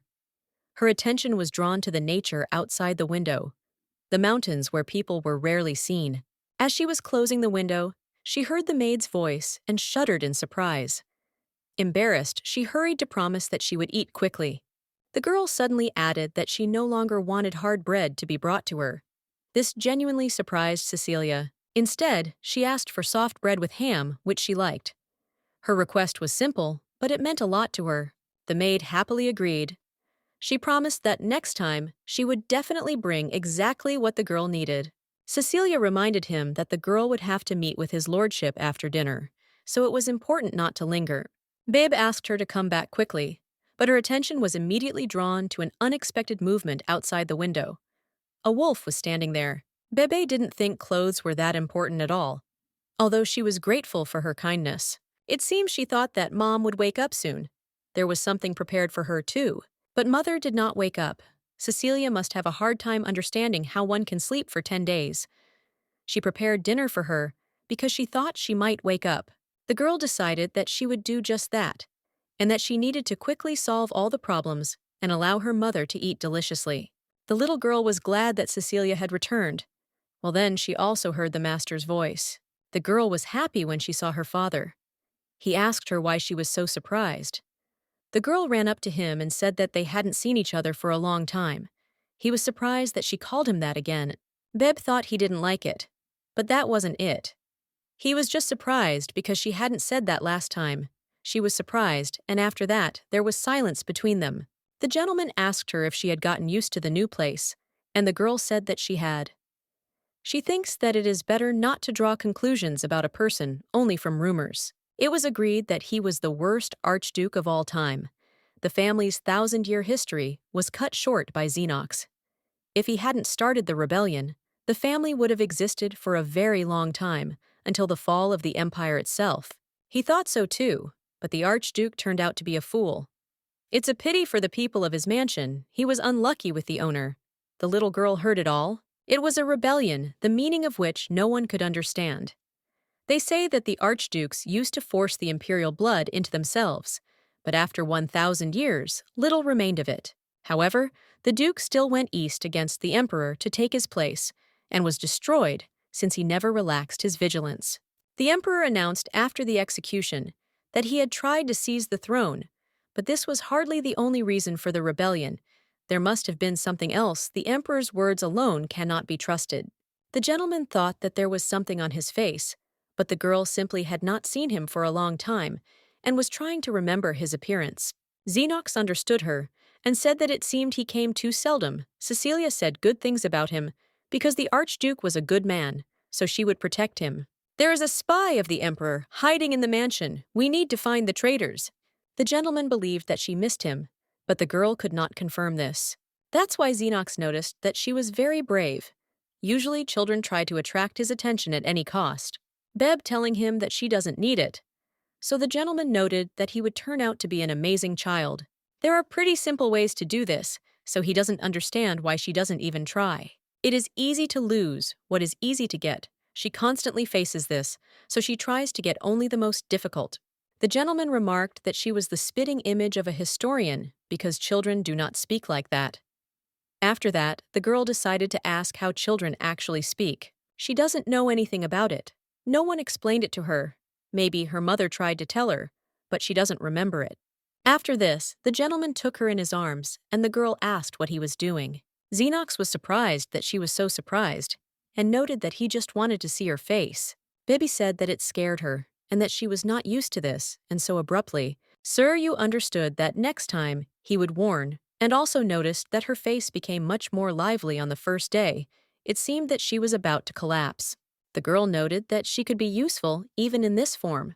He was shocked that she liked this word. Babe noted that this is not so, and she does not like it. She just tries not to hear such things from others. Long said that it was time for His Highness to go to the meeting. Xenox said that today, time flies by unnoticed, and he almost forgot about everything came to see before the meeting. The girl understood and asked if there was a reason for this. He was going to raise her, so he told her. The girl thought it was some kind of care, but he said it was just that last time it had scared her too much. She didn't mind being picked up, but she didn't need to be shaken. Because he can shake out all her dignity. He noticed that the clothes were really too big. And the shoes were a bit big too. The girl assumed that was what he was going to look at. He had other plans for her initially, so he gave me some clothes that fit, and he thought another 5-year-old's size would fit. Speed was the priority then. The girl understood and asked him to stop shaking her because it hurt. God, I didn't understand why he even had to justify himself to her. It seemed like he was trying to test something. This look is disconcerting, as if he sees right through her, and that is why the girl said that she already understood. He cares about her very much and would do nothing bad. The Duke said that at such moments he wanted to tell her how shameless she was. Beb giggled and said that then she would stay like this. She had one wish. The gentleman was surprised that she wanted to ask him for something. The baby wants to officially join the family if possible. She is usually afraid to ask for something, but this is not a request but a wish. She needs proof that she officially became a child of this family, so she said that she needs documents. Her mother would probably be proud of her courage if she could see it. Everything the girl did was not just her request, but an expression of her mother's desire. She sincerely believed that she should ask the master to fulfill it, because it was important not only for her, but also for her mother. Xenox noted, with a slight smile, that they were talking about just some documents. He asked the girl what documents she had in mind, not seeming to attach any particular importance to it. The servants hurried Xenox, reminding him of urgent matters, but he sternly ordered them not to interfere. Then he turned to the girl, explaining that he was a little busy, and suggested that they discuss her request a little later, when he had more time. The girl was understanding, but gently reminded him that he should not forget about her request. The gentleman, in turn, asked her to carefully monitor her health and immediately report if she felt unwell. Xenox had heard similar words from many children, but from this girl it sounded special. She seemed amazing, and her sincerity inspired in him a warm sympathy that he rarely felt for others. After this, Cecilia informed the girl that the Archduke had given orders, and she would have to make a choice between the two options offered. This decision could not be postponed. The girl, however, did not immediately understand what was being discussed. Then the maid explained that usually tailors are brought to children who create clothes especially for them. Or there is another option. You can go to the nearest city and visit a salon where you can immediately choose everything you need. The girl, without thinking, said that she prefers to stay here. The maid asked if she was sure of her choice. The girl confirmed with a smile that she wanted to stay since she had not yet had time to properly inspect the entire mansion. A trip to the city would be interesting, but she was worried about leaving her mother alone. The maid reassured her, promising to introduce her to Madame, who helps the Archduke with choosing clothes. If something is needed urgently, Madame will be able to help, and later they will definitely visit the salon when Mom gets better. But for this, she needed to eat well, which the girl readily agreed to. She also reminded him that they had agreed to go for a walk. The maid suggested walking in the garden, while there was no one there. The girl happily supported the proposal, adding that she hoped not to meet Harris. She suggested that they quickly gather some flowers and return back. The garden was indeed empty. It seemed to the girl that there were even more yellow flowers. Perhaps they had managed to grow again during this time, and this added a special charm to the garden. Looking at the flowers, the girl said that she liked the yellow ones the most. The maid asked with interest why this particular color was so dear to her. The girl replied that yellow flowers reminded her of her mother. Cecilia explained that the flower was called freesia. It appeared in the spring and symbolized a new beginning. The maid smiled and remarked that this flower really suited both the girl and her mother perfectly. The girl happily agreed, adding that she really wanted to pick a few of these flowers. The day was surprisingly sunny and warm. The girl finally collected the bouquet, and they headed back. But suddenly, she heard loud screams coming from the mansion. Turning around, she saw the Archduke there, and her heart began to beat faster. A few dozen minutes before this, a heated discussion had taken place in the mansion. One of the servants suggested that the Archduke move the woman and child to the annex. The servant spoke loudly and angrily, insisting that this strange woman could not be left in the main building. There was hostility in his words, as if her presence threatened his own position or disrupted the established order of life. He went on to say that a woman who was unaware of her position might begin to behave as if she were an archduchess. This idea outraged him, and he did not hesitate to express his opinion in the presence of others. The servant dared to make even more harsh statements, claiming that a commoner was not worthy of occupying such an honorable place. The Archduke finally interrupted him, ordering him to stop these conversations immediately, but the servant tried to continue citing supposedly reasonable arguments. He suggested an investigation to take action, arguing that it was better to drive away people who, in his opinion, were insects. This comparison outraged the Archduke, but the servant was too sure of his rightness to stop. The Archduke was astonished by these words. They went against his personal convictions and decisions. He remembered how he had already regretted his patience with this man, who now allowed himself such free behavior. The servant tried to justify himself, claiming that he only wanted the best for the Archduke. But his words sounded unconvincing, causing only greater irritation in the master, who saw self-interest behind this concern. The Archduke made it clear that his decisions could not be questioned. He believed that the servant was pursuing his own agenda, and his claims of concern were nothing more than mockery. The Archduke ordered immediate silence. The master, furious to the extreme, ordered the servant to be driven out and all his property confiscated. This was an extreme step, but he considered it necessary to maintain order and authority in the house. The servant tried to object, insisting that the punishment was unfair, and citing the loyalty of his family, who had served this family for generations. However, his words only increased the Archduke's anger. The Archduke cut him off sternly, saying that it was impossible to live peacefully with people like that. He was tired of enduring it and wanted the man to finally understand why he no longer had a place in this house. He added that all this had irritated him for a long time, and he had only held back up to a certain point. Now his patience was exhausted, and the servant had to accept this punishment as due. The Archduke called the servant an insect that should not be allowed near him. The servant, stunned, could not understand what he had done wrong, because in his opinion, it was just one argument. He couldn't help but sarcastically remark that it seemed that not everyone, even after much effort, was capable of becoming a human being. These words only added fuel to the fire. The servant began to beg for help, hoping that someone present would intercede for him. He claimed that the punishment was too harsh and did not correspond to the offense. The Archduke coldly replied that he did not understand why people considered this too severe a punishment. In his view, any display of disobedience deserved a stern response. He added that he was only one word away from finding himself in the same situation. The incident showed how dangerous it was to disobey his orders, regardless of rank or merit.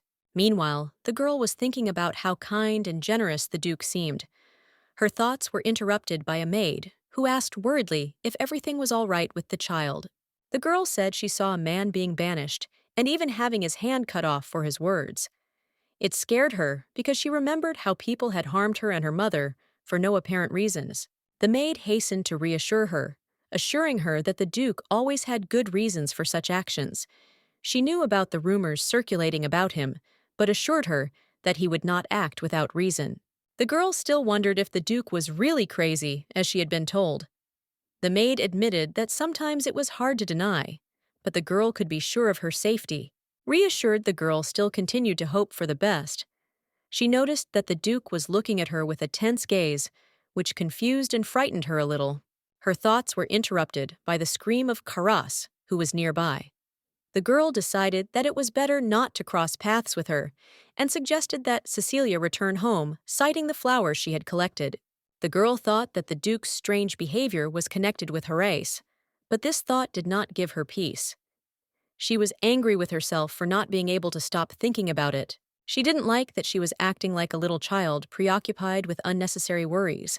She tried to focus on the present moment, but she still felt awkward. Suddenly, she heard a loud cry, ordering the doors to be opened immediately.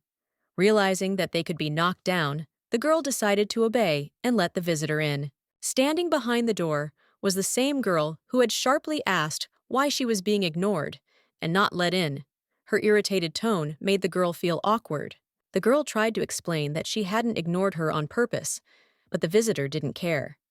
She continued to get angry and insist that the doors should always be open. It was quite obvious to the visitor. Since she had come, she should have been let in immediately. The girl did not understand why she should obey, since she had opened the door only because of the loud screams. The girl did not understand why she had to open the doors, since she had only come out because the visitor had started screaming. She felt that this was completely unreasonable, and it irritated her that she had to obey. The girl angrily asked how she talks to the real mistress she doesn't like. Everyone here falls into a stupor at the mere mention of her name. Even the older brothers and sister, the girls became curious why they really behaved like that. Haras already realized that she saw her as a competitor. Bebe was surprised and asked again, and then noted that she had mixed something up because it looked more like the opposite. Because I don't care and she can stop making noise. The girl hoped that she would not come here again. She'll tell Dad. Haras noted that now everything was clear. She was making a fuss to get his attention. She was standing there on purpose, as she was supposed to come out. Baby said that she hadn't arranged anything and asked if she really wanted to meet her father so much.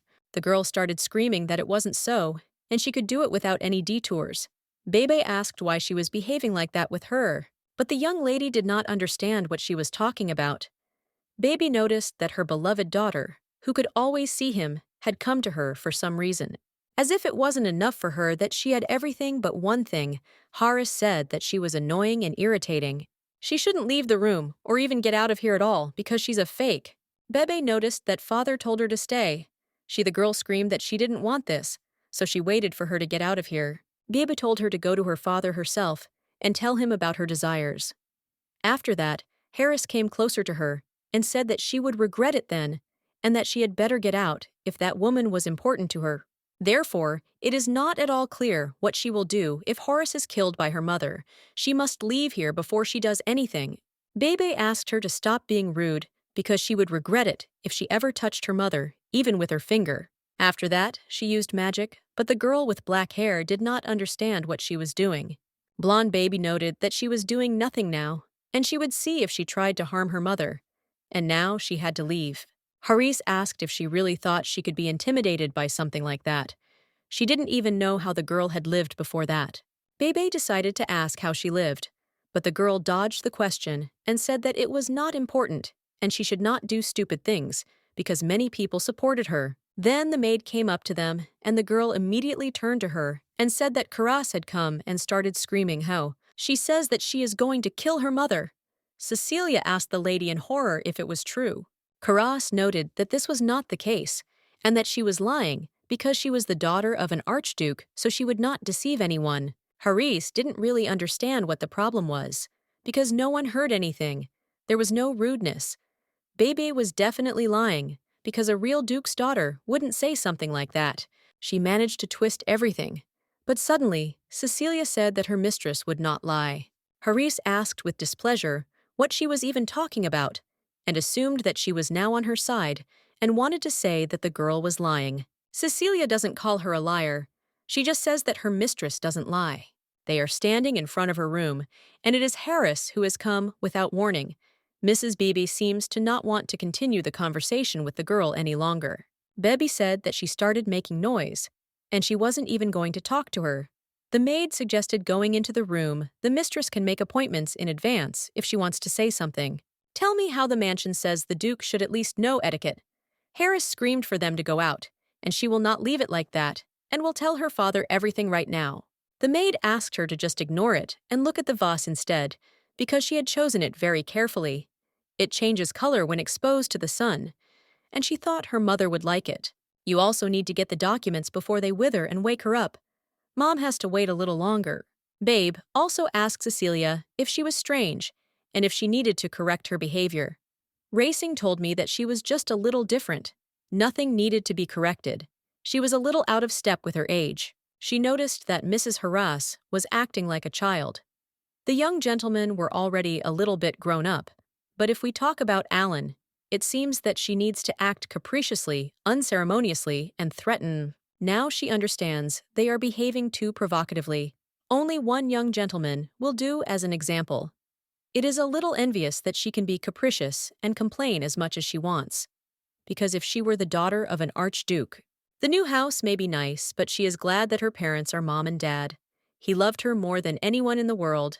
And Mom, I am now ready to take risks to help her. She is happy with everything. The girl turned to Cecilia and said that if whims and anger are childishness, then she will not do anything to me. It still does not understand how it is and likes itself like this. The maid noted that she also liked Bebe, although she was hiding a lot, but she probably had a reason for this. Bebe confirmed this and noted that she was not Karas.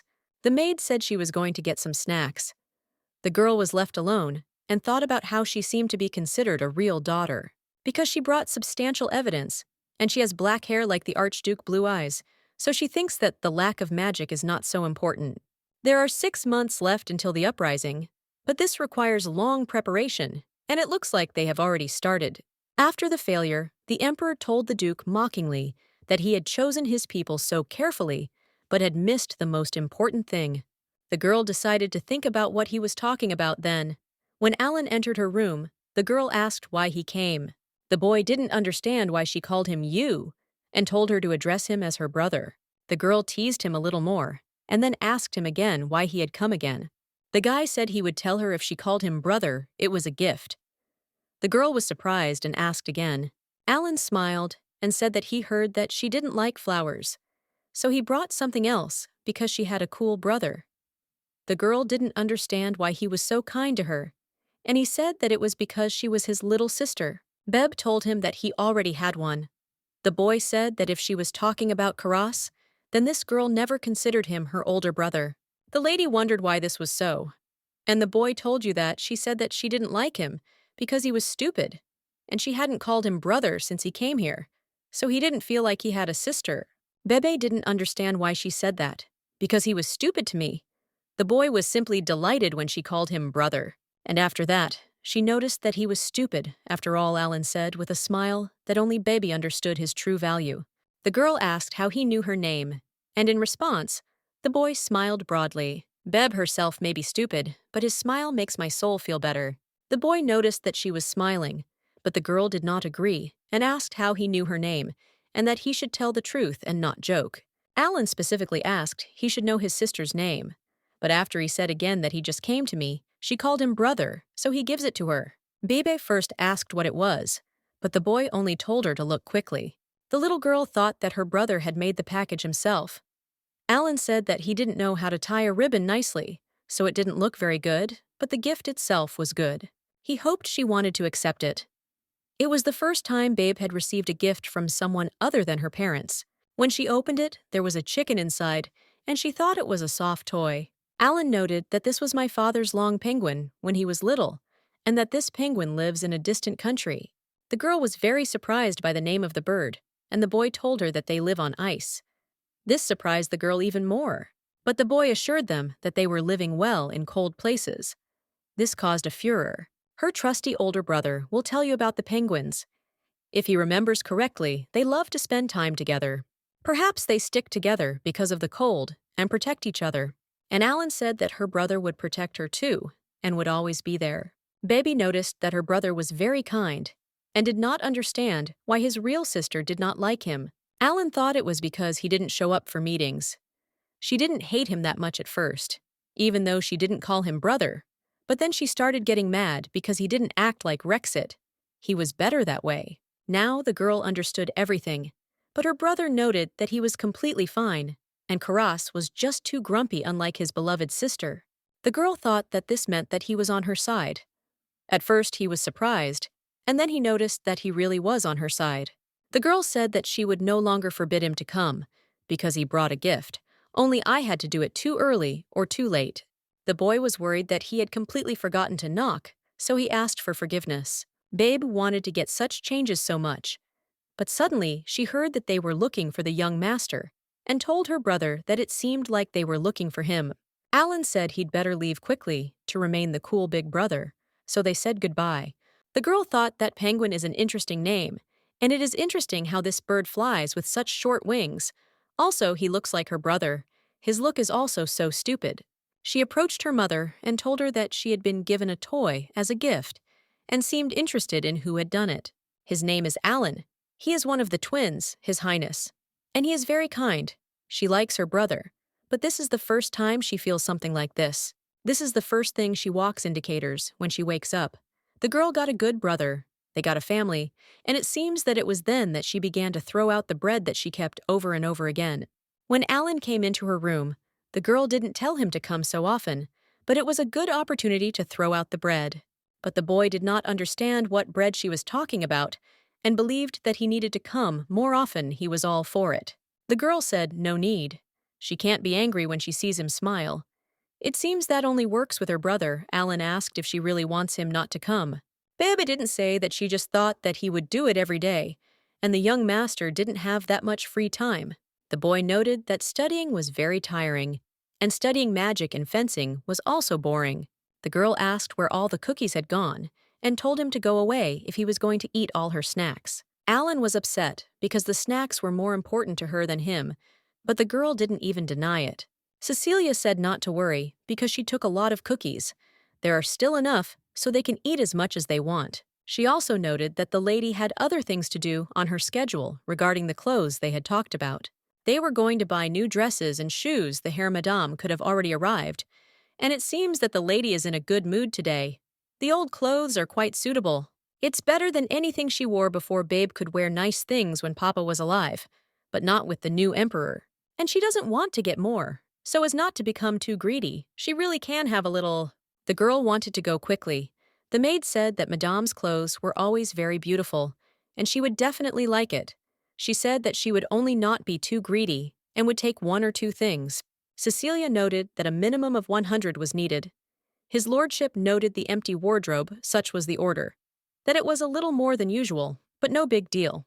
His lordship's children changed their clothes 3 or 4 times a day. Babe noticed that her brother always wore the same clothes. The maid said that, in fact, there are exceptions everywhere, and 100 is not that much. They don't have her clothes, so first they will have to choose the size. They shouldn't worry. You just need to take measurements. The maid will take care of the rest. They will pick everything to suit her taste. They can go together because her brother also needs new clothes. Cecilia asked the young gentleman if he was going to switch to the new season's clothes. Well, the boy said that it was not so. He felt like he had grown a little. These were not very comfortable. Beb asked if he really couldn't go with her. The maid denied it, so the boy said he would go with her. The maid had to accept it. But still it was great. At the girl's request, she decided to approach her mother. She took the penguin and put it next to her mother and wanted to tell her that she would go but would return soon. Alan told her not to worry because he would take care of her. The girl had never been here before. People around don't whisper as they used to. Maybe it's because of her older brother's presence, but it's still good. The maid introduced the main guest room. The room is large and is used when a large number of people come. She suggested that they hurry up because someone might be waiting for them. Bebe was simply delighted and noted that the room was really big. It's a room the size of a small banquet hall. Her brother invited her to sit on the sofa. But there was also Carace, who said that this was a redneck. She said it was fake even here in this one, and was already delighted that she could get new clothes. Beebe confirmed this and noted that she was not expecting her here at all. Haras said that she was the daughter of the Archduke Alan, approached her, and asked why she was always picking on Hero. Haras pretended that she didn't understand what he was talking about, and noted that they were just chatting and asked what he was doing there. Alan began to ask her with a shout how she talks to her brother, and noted that she had become too spoiled. He came to help his little sister pick out clothes, so he asked her why she had come. The girl said that she had heard that Madame would bring clothes for the Duke's daughter. She noticed that there were only 2 of them. Astor was currently at the academy, so she didn't understand who else was supposed to come. The maid informed the lady that the Archduke personally ordered to pick out clothes for Lady Bebe. The girl emphasized in her response that she was amused by Cecilia's actions. She noted that the one who had to wear the clothes she had thrown away was behaving unreasonably. At that moment, the lady entered the room, thinking that she had been expected for a long time. She was surprised that no one had warned her in advance about the need to select clothes for several people. Haras, barely hiding her anger, asked a caustic phrase clarifying how difficult it would be to choose clothes and why this caused displeasure in the lady. The woman, having collected her thoughts, quickly replied that she did not see any problems. She also remembered the need to greet another lady, Madame Elouan, whom she had not yet met. Cecilia formally introduced Mrs. Beebe Avelant, the newest member of the Archduke's family. This added to the tension in the situation. Haras, expressing dissatisfaction, asked about the legality of using this surname. The maid, not embarrassed to raise her voice, reminded that such a decision was approved by His Highness. The girl snorted, saying that it was annoying. The maid responded by warning that if she continued to disobey orders, it would cause serious discontent. Haras took the remark as a threat and coldly warned Cecilia that she risked serious punishment if she did not start listening to her. Cecilia calmly noted that if her actions were necessary to protect her mistress, she was ready to do anything. Haras, trying to maintain the appearance of generosity, suggested forgetting about the incident. Noticing that the 5-year-old girl was only saying bad things, Elouan decided to clarify what was required of her at the moment. Cecilia explained that Mrs. Bebe still lacked suitable clothes and offered to take her measurements to sew a new wardrobe. The outfits were selected based on general parameters and age, but now they have the opportunity to specify the sizes and choose something suitable. The woman approached Baby and began taking measurements. This was new for the girl, as her father had never invited such specialists. Haras, sitting to the side, remarked that it was not worth making such an effort for the girl, but the seamstresses did not understand her hint. Then Haras said directly that she saw no point in these actions because she would soon leave anyway.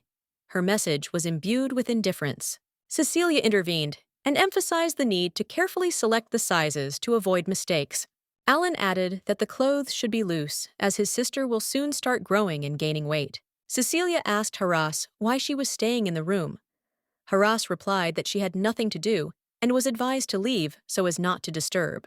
Irritated Haras was indignant at the request to leave the premises. The maid reminded her that new clothes had recently been bought for her, so she was already provided for in this matter. Haras couldn't understand why Cecilia was constantly criticizing her. She thought that this attitude towards her was unfair. Beb stood up and firmly stated that if Haras tried to accuse Cecilia of anything, she would tell the Archduke about it, since it was Haras who started the conflict. Haras ironically emphasized that this did not frighten her at all, but Alan intervened, asking his sister to stop the quarrel. Haras became increasingly angry because it seemed to her that everyone was against her. She firmly stated that she would sort things out herself without her brother's interference. Haras was very angry because everything that was happening irritated her. It seemed that everyone was against her, and this caused a wave of indignation in her eye. She was determined that she could handle it herself, so her brother shouldn't interfere in her affairs. Alan wanted to say something, but in the end, he agreed not to interfere. Bebe turned to Haras, reminding her that she had recently said that there was no one left on her side. Then she asked what she thought about her. Haras replied that she didn't want anything, which surprised Bebe, who began to think that Haras was simply afraid to talk to her and was avoiding frankness. The mistress shouted that she was not afraid at all, but Bebe still could not understand why they were there. In her eyes, all the servants looked scary, as if they were chosen for their appearance. The girl wondered what Haras was going to talk about, since she had seen everyone else off Bebe, then asked her if she was being mean on purpose. Haras confirmed that she really didn't like Bebe. She added that only she could be the mistress, and the girl was just a servant. Bebe noted that Haras was afraid of her. For a child who grew up in a normal environment, Haras was too strange. Perhaps her life was also difficult, and she was afraid that Bebe would take away everything that belonged to her. Cecilia said that after her birth, Haras was cared for by an elderly couple, and her cruelty may have been due to the fact that she lived in poverty with them. Bebe wondered if she should take it seriously at all. Haras laughed, claiming that her words were funny, especially when the girl said that she was afraid of hers. Bebe couldn't understand what the problem was. The girl assured her that she wasn't afraid of people like her. She told Haras to stop acting like that because she didn't care about her attitude. It seemed strange, but the girl was very angry. She noticed that Haras thought too highly of himself and exaggerated the importance of his position. Babe was surprised by the girl's large vocabulary, which was strange. It was unclear why she treated others like that. Perhaps she was treated badly, although she spoke very well. Bebe had heard similar thoughts in the past and thought that she had learned to communicate through her reincarnations. But why Haras was on the same level as her, she could not understand. She had an unpleasant feeling, and Babe realized that the protective spell had been broken. This meant that someone had attacked her mother, and the girl was terrified. She rushed to the door with a scream, but Haras in turn demanded an explanation, asking where Baby was going in the middle of their conversation. But the girl didn't even hear her, because she urgently needed to go to her mother. She couldn't waste time talking. The girl couldn't understand why she was being ignored so abruptly, and why she left without explaining herself. Even the maid couldn't understand what was going on. Bebe screamed and said that no one should disturb her, because she urgently needed to go to her mother. Haras began to insist that they had not finished the conversation. Bebe did not understand what Haras was doing and ordered him to move away. Haras was perplexed, believing that Bebe had no right to treat her like that. It was obvious to Bebe that Haras was afraid of her. The girl said that she did not have time for this showdown and was going to leave, ignoring her. Haras was surprised that Babe would dare to behave so rudely because she had not yet been measured. She could not believe that the girl dared to treat her like that. Babe was wondering if she should use her power, but at that moment, her brother came up to her. He asked Haras to move away, and this made her think. Haras asked who he was to give her orders. The guy replied that he was her brother, and that gave him the right to interfere in the situation. Haras disagreed, saying he was simply bringing shame on their family. Alan, however, could not understand what she meant and remained perplexed. The girl screamed and said that her brother had received the Archduke's mighty power, but she had no intention of using it. Everything he did was meaningless. Bebe continued to insist that he should be ashamed of betraying his real sister for a fake one. Alan remained calm and ignored her words. Alan used magic to throw the girl to the floor. Horrified, she asked what he was doing. Not understanding why he was doing this to her, Alan said they could go, ignoring Haras's screams. She continued to claim that Baby had become violent and had grabbed his leg. Alan warned Haras that if she continued to bully his sister, she would regret it. He was ready to protect her, despite everything Haras said. Haras again claimed that her sister was her, but Alan replied that he knew that, however, he did not agree with her opinion and did not consider her to be that. She had never considered this man her brother, and so the whole situation seemed absurd. They turned and began to leave, leaving no more words. His hand was warm and strong, and the feeling that he was truly on her side filled her with inner peace, as if she were not alone in this world. Babe cried, but from happiness because she was worried about her mother. It was strange because before there were always a lot of people in this place, and now there was silence. There was a threat coming from her mother's room, and her intuition told her that she needed to go there as quickly as possible to understand what was happening and help. When they entered the room, there were men who were clearly not expecting to meet them. Their facial expressions showed panic because they had been promised that no one would come. Alan was shocked by the audacity of those who came. The assassins walked right into the Archduke's mansion, breaking all the rules he knew about the safety of this place. The men began to ask questions of the leader, trying to understand what they should do now. They already understood that they would have to go back, but they did not know how to do it. One of the men said they would deal with her mother quickly. However, it seemed as if his actions were being held back by something invisible, like lightning striking him every time. They couldn't understand why they hadn't been warned of such circumstances. Perhaps the Duke himself had cast a protective spell on her, and that was what was stopping them. The men did not believe it, but they knew that there was no time to lose. They decided that it was time to leave, because standing there was pointless, and they could not risk it any longer. Alan asked them where they were going, but the men began to make excuses, insisting that they had done nothing. They asked, ironically, if 2 children could stop them. Alan didn't hesitate and used magic to show his power. He knew that it would be enough to show them his determination and power. The 2 men looked at him and started asking questions, trying to figure out what was going to happen next. They knew this was no joke, and the young gentleman was serious about the fight. The man asked the captain what they would do next. If they didn't stop them, they would accumulate a lot of problems, and killing the children would be a serious mistake. The man assured him that this boy could actually use his powers, and they could face serious consequences. However, the captain did not consider this a real threat. Most of the servants in the living room had fainted from the force Alan had used, indicating that the situation had already gotten out of control and no one had come to help. This meant she had to step in. She went to her brother, told him she had a plan, and asked him to help her when she passed out. However, she insisted that he keep it a secret. The boy did not understand what she was talking about, but he saw her determination and knew that she did not just say it. He tried to stop her, insisting that she shouldn't take the risk because it could be too dangerous for her and everyone around her. Beb assured him that she could not let go of those who threatened her mother. It was too important to her, and she was willing to risk it for the sake of protection. She used her magic, assuring that no one would die and that they would all survive. The men, however, were terrified by how great her power was. The men were shocked, not understanding where this girl got such powerful magic from. It was something incredible, and they did not expect to face such an opponent. They began to wonder where such power could come from. Perhaps the Emperor himself had sent them, or it was magic aimed at driving out her mother. Beb was ready to punish those who were behind this attack. She felt that this moment had come, and her determination only grew stronger. But before she acted, she wanted to know who was behind all this. It was important to her to expose those hiding in the shadows. Alan asked his sister in horror if she had actually used her power. He was shocked by her action and did not know how to react to it. Bebe confirmed that she had used magic, but added that she would not be able to reach the bed and asked her brother to support her when she passed out. She said she needed to get some sleep now. Alan continued to worry, noticing that she was clearly in pain and needed help. Bebe assured him that she was fine. She was just tired.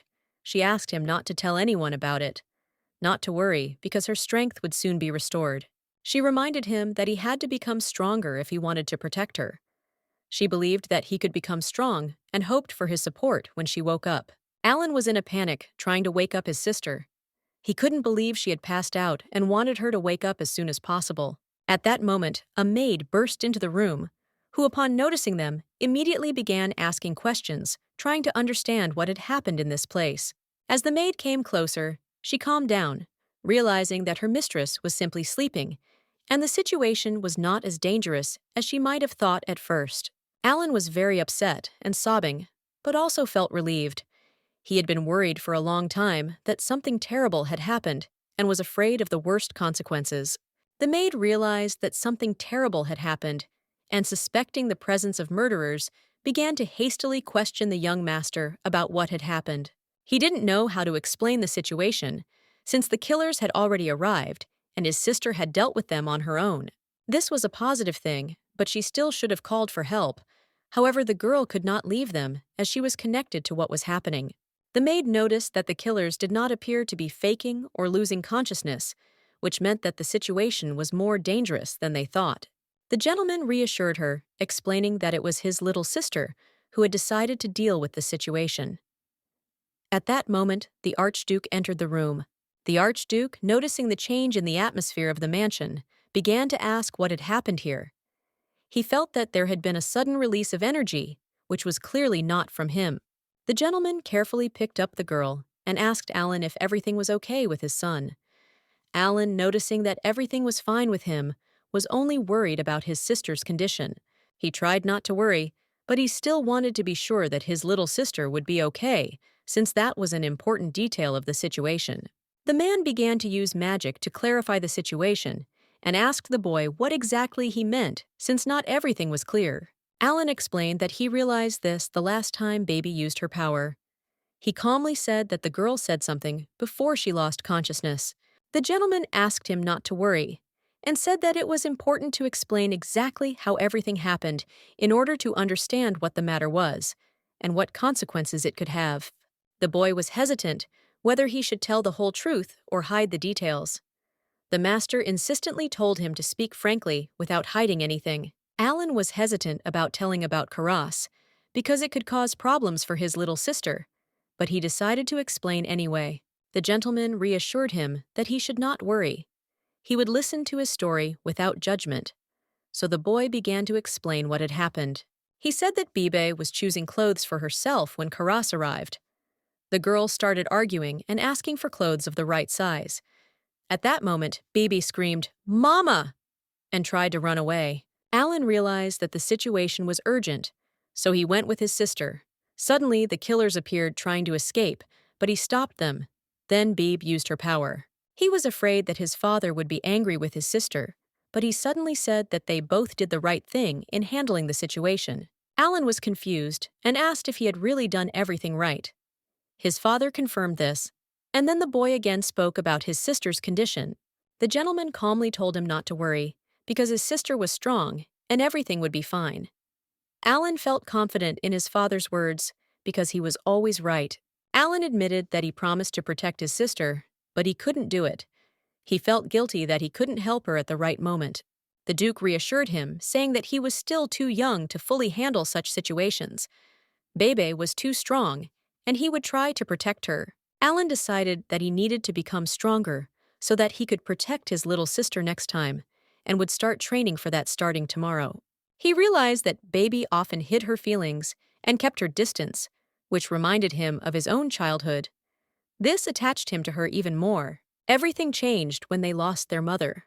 On that tragic day, he was the last person to see her alive, which left an indelible mark on his soul. They were attacked in the carriage, and the assailants threw him out, taking only his mother. The father later sent a knight to search, fearing that the killers might still be nearby. Mom wasn't found right away, and that scene stayed in Alan's memory for the rest of his life. He felt that if he had been stronger, he could have done something to save her. After this tragedy, Alan did not take any action for a long time. Unlike Rexit, he did not strive to become stronger, believing that he had already lost everything. Meeting Bebe changed everything. She became like a little sister to him, and he decided that he would protect her at any cost, no matter how hard it was. The father was pleased with his son's decision. Alan confirmed his words, stating that he wanted to become strong to protect his sister and be a support for his family. The boy asked his father to help him with his training, and then added that the master needed to go as there were matters requiring his attention. Alan was surprised, asking why he had to leave, since his sister was still there. She said she wanted to see him when she opened her eyes. His father reassured him and said he would return later. Alan obeyed and left, knowing it was better not to upset his father. Cecilia immediately began to apologize, claiming that what had happened was her fault. She felt that she had failed to prevent the disaster. The Archduke asked, since when his men began to kneel before him, if he himself had not ordered it. He insisted that she stand up. He noted that Cecilia was the only one left with the children, and asked where everyone else was. He was unhappy about their absence. Cecilia explained that the young master had used too much force, causing the others to pass out. She stayed with the children to protect them. Cecilia said that it was her fault that she had failed to protect them earlier. However, the Duke said that she had done everything she could. The Duke noted that they had tried to harm his children and guests, so he asked how this had happened, given the strange events of the last few days. He emphasized once again that the enemies were trying to harm his family and guests. This made him think about the events that had taken place. He noticed that strange things had been happening lately, including attacks and threats that were becoming more frequent and serious in him. Vassals ignore his orders, and assassins freely enter his house, which has become a big problem that needs to be dealt with urgently. The captain named Riox apologized for what happened and promised to thoroughly check everything in order to understand the situation and eliminate the threat. The gentleman asked if he really thought this would make a difference. He had almost lost 2 children, and the guest he had allowed to stay here was in danger. He can't believe that something like this is happening in his house. They will conduct a thorough investigation. The master does not want this because he thought that he understood everything, earned from a simple son of nobles to the commander of the knights. He could guess how important the safety of his family was to him after that incident. The Duke didn't understand what the point of an investigation was if it had already happened. The very fact that the murderer got here is a sign of his safety. Riox must be punished, and he will demote him to a simple knight. But he was simply horrified and asked the gentleman if it was possible to talk to the captain before the night they had been vassals of the ducal family for several generations. Apparently, there was nothing to talk about. So the gentleman turned and asked if he was talking about those very vassals who locked him in this cage and did whatever they wanted. The man began to speak, asking to be heard, and explained that everything had happened because of his carelessness. He admitted his mistake and promised that he would not make such mistakes again, would not tolerate it again. He gave his interlocutor sufficient time to speak, but he did not pay due attention and ignored his words, which greatly disappointed him. The gentleman, without waiting for any further explanations, gave a strict order for him to immediately bring the deputy commander, who was to take his place. After this, the Duke approached the bed where the girl lay and watched her sleep with tenderness. He could not help but be moved by her carefree face. The girl slept peacefully and looked so cute that the Duke couldn't help but think what an amazing child she was, and how lucky he was to be with her. The Emperor killed her father, abused her and her mother, and only she had imperial blood left in hers. She is the last blood relative, and after these words, he began to dig under the imperial family. But what Babe said about how the Emperor hid a woman and a child in the palace could not be confirmed. Instead, I learned that the current Emperor's expensive toy was in the Eastern Palace. And this toy was recently lost, so it is difficult to understand what exactly was being discussed. But if you compare the time of disappearance, it becomes obvious that the toys were a mother and daughter, and when the baby came to the mansion to meet him, he immediately realized that he wanted to officially join the family. But she didn't ask, so he pretended not to understand. After her will-be with tribute through the labyrinth, he noticed clothes and shoes that did not suit her at all, but she didn't ask for anything again, so the only thing he did was match her pace. It's obvious that she's hinting at her desires, even though she doesn't ask directly. It's like she's afraid, but she gains courage when it comes to her mother's well-being, and he doesn't know how she lived. But if you believe Cecilia's reports, the small body is full of scars, and she has nightmares every night. But she moves forward slowly, trying her best to survive. After these thoughts, the Duke became embarrassed and realized that he had neglected everything too much. Xenox realized that he could not trust anyone. The butler remarked that it seemed to him that this place had always been like this. The gentleman thought that he also wanted to say that he had such a cool butler. The man said that flattery was not his strong point. Then Deputy Commander Lewis came in. The Duke asked him if he wanted to tell him something, but he didn't quite understand what he was talking about. He is confident that the deputy conducted an investigation before coming. And it looks like he's going to give all the credit to Riox again. The man bowed. He said he didn't mean to hide it, and he was asking for forgiveness. The Duke said he didn't need to apologize. He just needed to show it. It turns out that there was quite a lot of information in such a short time, and the circumstances were such that he was able to conduct the investigation more quickly. He was sure the commander would have done better. The Duke said that modesty was good, but too much would be poison for him, so don't overdo it. The master ordered to gather people he could trust. Alan Babe and the guest need more security. The gentleman was not against it, of course. The knight who did nothing before Alan came should be put on probation. He should get a week. It was strange at the moment. The dukes were divided into two groups. The first group of nobles led by the captain, and the second is commoners under the leadership of a deputy. The first is from the ruling class. The second rises up the career ladder only thanks to skills. What does the second group do if the captain does not want to perform his duties? The knights of the ruling group have the right to meet with the Duke, receive orders from him personally. The deputy could not get an audience until he was called. The deputy did not understand why the Duke had called him and was having such a conversation. He noted that he was entrusting him with what was the captain's duty. The Duke noted that it seemed the previous captain had said nothing, he would be demoted. And now he will be a temporary replacement, and he will be able to make decisions that he considers necessary. He promised to cope with any work that he gives. He does his best, but he would like Riox to be the captain. For the second group, nothing will change. As long as the first one exists, it is better to leave the management in the same hands than to get a new leader. It will be less tiring, and he thinks that his thoughts are something like this. So the Duke said he agreed, and the man happily said he would go then. They will do everything and ensure that the master orders it. Xenox turned to the butler and asked if he had anything he wanted to tell him. The man said he wanted to, and he thought it had something to do with those men. The butler decided to examine them while he was talking, and it seems he knows these people. There are 3 groups of mercenaries who will do anything for a fee. Among them are mercenaries called red faces, who are considered the lowest class. Distinguishing features include a red mark on the thumb in the shape of a red paw. Recently, they have begun to appear more frequently in the Empire in order to increase its power, and it is foreign that they have chosen the duchy as their target. Also, the Emperor has been acting very strange lately. As he said, there are more and more mercenaries in the Empire. They are secretly hired as knights. They have reason to worry because the man killed his own brother to deal with this Emperor. The Duke noted that he could only trust Curtis. The butler asked if he needed to repeat about flattery, because it was better not to trust him. In general, it was better not to trust the Duke. Someone might have taken advantage of his weakness to get in. Xenox agrees. It's best to act as if that were the case. Sometimes the butler reminds him of his father. He was very strict. And although someone had to be like that for him, he himself is a father. Nothing can be done about it.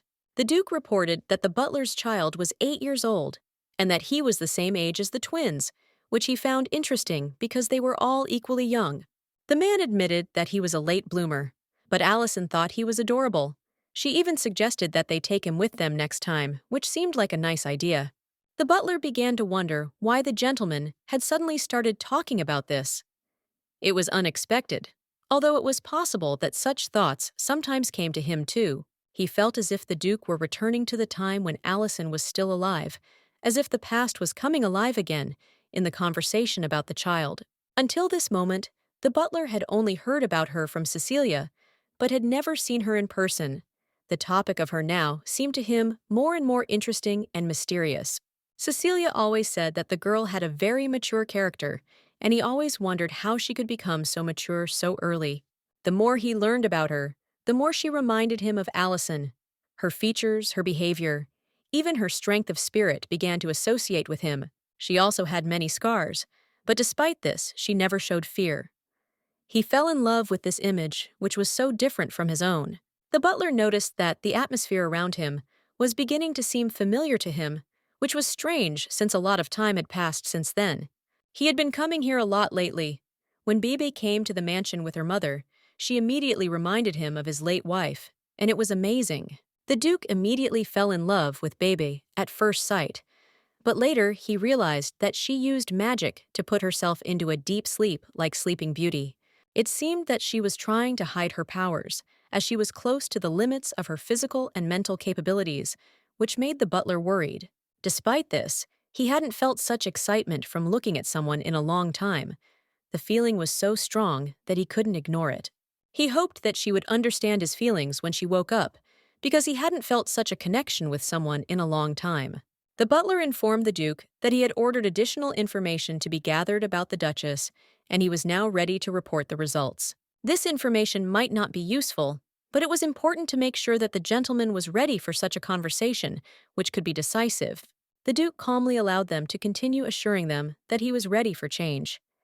He himself had decided that it was time to act and look at everything from a different perspective. Babe woke up and was surprised to think how well she had slept. Sleep had been a rest for her, and she felt much better. Cecilia was glad when she noticed that the lady had woken up and immediately came over to express her joy. The girl smiled and greeted the maid.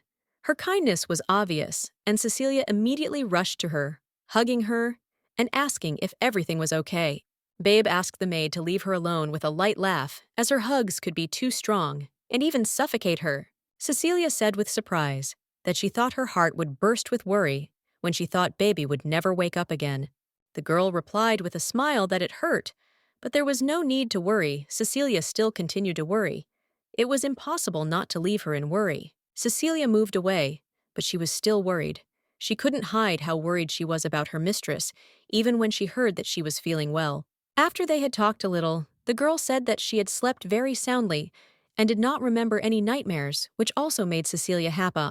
The nanny noticed that usually no one smiles in such situations, but baby was clearly in a good mood, which pleased everyone who cared for her. It was strange to think that baby, despite what she had been through, felt so good. At that moment, when everything was at its limit, she showed neither fear nor fatigue. On the contrary, baby felt amazingly rested, even as if something good had happened to her, despite all the worries. Her heart was pounding with excitement, but it only made her laugh. She was happy that someone actually cared about her. The maid had to make sure that baby was really okay. The girl answered that she was, and asked how long she had slept. The woman reported that she had probably slept for more than half a day, but less than a day. It was necessary to calculate how much energy was spent on rest. Perhaps baby would sleep less when she grew up a little. But the maid suddenly changed her tone, and the girl was frightened by her reaction. Cecilia laughed and explained that she herself was the one who was scared, but soon wondered how it might end. Bebo said that she was not afraid, and in the future she would fall asleep exactly like this, which alarmed the maid. Cecilia asked in surprise what she meant, because she was close to the girl, and it was important to understand what she was thinking. Bebe reassured her that there was no need to worry, it was a normal dream, and she had read that children sometimes fall asleep suddenly without any fear. Cecilia pointed out that such things concerned the babies, and not the lady, but baby again said that everything was fine, and she should not worry. The maid realized that the girl was hiding something and did not insist on explanations. She decided to wait until everything became clear. Beb agreed and added that she would explain everything in the future when the right moment came. Cecilia said with a smile that Bebe looked brighter than usual today, and that made her really happy. Bebe brushed it off, saying that she was just being nice to her and not to overdo it. It wasn't anything special. Cecilia noticed that even her grumbling became lighter when she saw the girl smiling. At this point, Baby wondered what those strange sounds were. She became frightened, and her heart began to beat faster. They soon noticed movement, and Alan appeared from around the corner, causing Babe great surprise. Bebe was scared, but when she saw her brother, she felt relieved. Her fear disappeared when she found out who was next to her. Alan said happily that he had been waiting for this moment. He was happy that his sister had finally woken up. He jumped up from his seat and hurried towards her, but the girl did not understand what had happened, what had made him hurry so much. Alan expressed concern, asking if she realized how worried he was that she would not wake up. Beb replied that she had warned him, and there was no reason to worry, she was not afraid at all. Alan said he still couldn't help but worry, and although the girl didn't understand why he was so excited, she pointed to his haggard face, saying that he looked shabby, to which he looked surprised, and asked her again. Alan asked if he should go wash his face. Baby said it wouldn't help and that he should forget about it. Cecilia watched their conversation with a smile, noticing that the young gentleman spent the entire time next to his sister without leaving her. Alan couldn't even sleep because he was so worried, and it became a difficult test for him. Baby didn't think that her brother had been there all this time and asked if it was true that he hadn't left until she woke up. Alan replied that she herself said that she wanted to see him next to her when she woke up, and that was his main reason for staying. Babe assumed that he stayed here to fulfill her request, and her guess turned out to be correct. She also noticed that her brother looked tired and said that he probably wanted to sleep. Alan countered that he didn't need sleep because he was so strong. The bags under Alan's eyes became even more noticeable, and his face became pale, which did not escape Bebe's notice. She expressed concern and said that he looked like a good brother. Perhaps Babe was bothered by the thought that his tiredness might be a sign of weakness, and so she couldn't just thank him for everything. Bebe decided it was best to keep her distance and said she wanted to get some sleep. This seemed like the best solution to not show her vulnerability. Cecilia was surprised and offered to at least eat, but Babe refused. She did not want to worry about food and only wanted to rest. The girl insisted that she wanted to sleep and added that her brother should also sleep since she had already woken up and seen his face. Alan replied that she was worried about him, but Bebe again insisted that it was time for him to go and that she would be fine. Babe said that he should go to bed, and tomorrow he would be able to come to her not so tired and battered.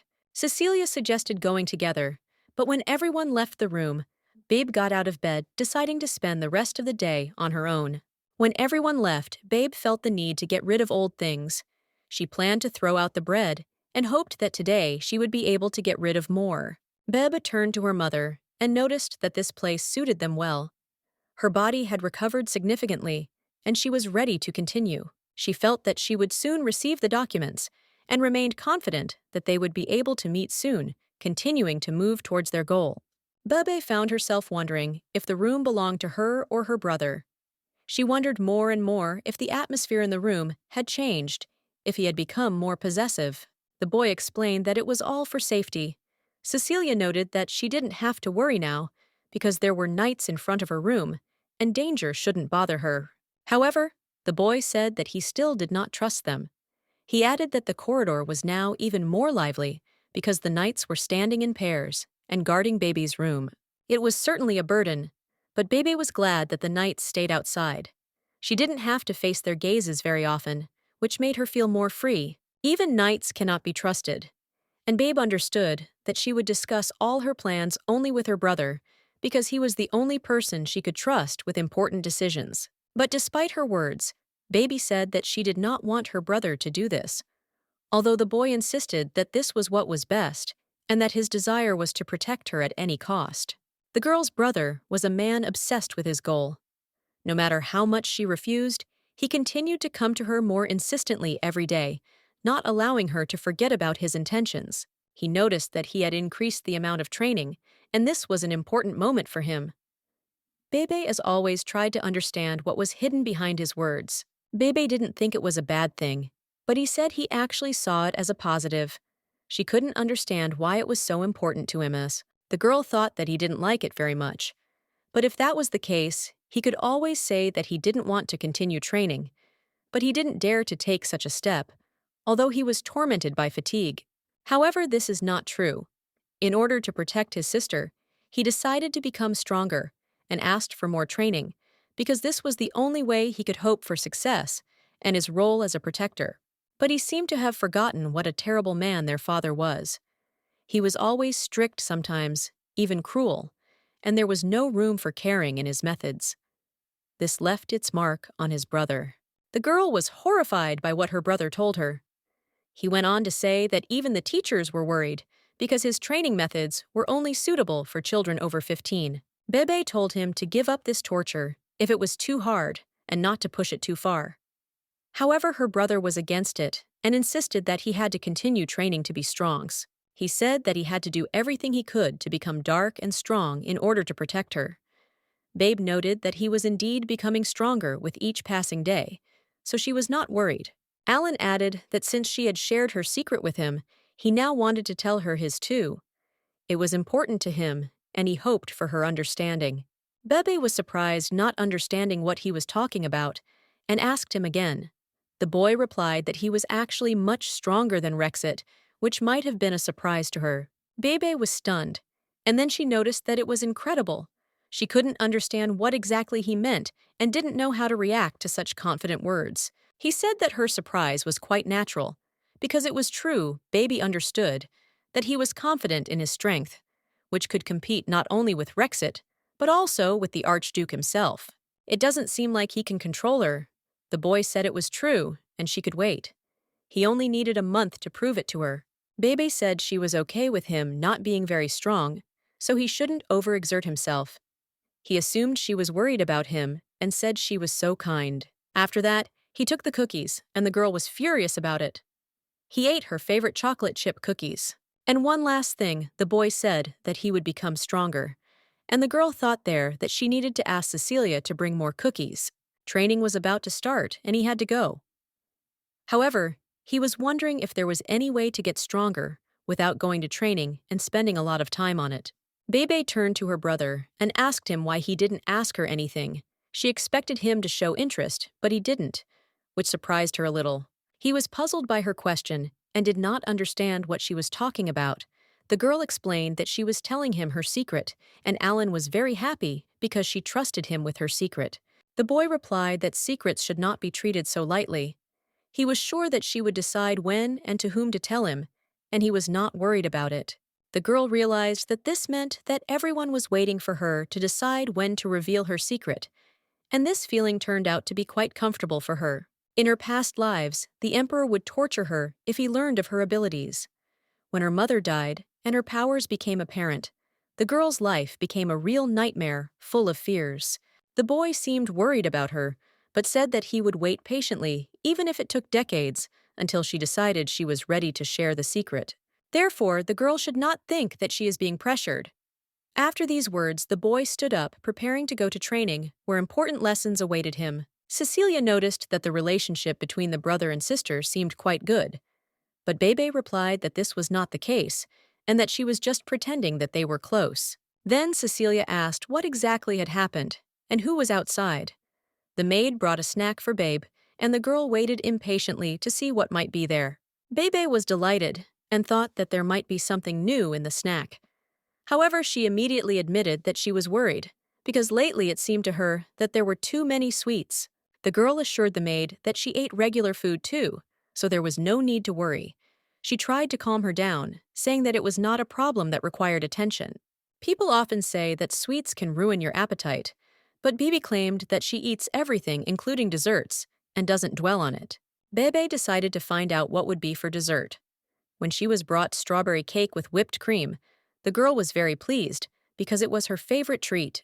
The cake was really delicious, and Cecilia noticed that every time she heard Bebe's happy voice, she wanted to bring cakes as often as possible.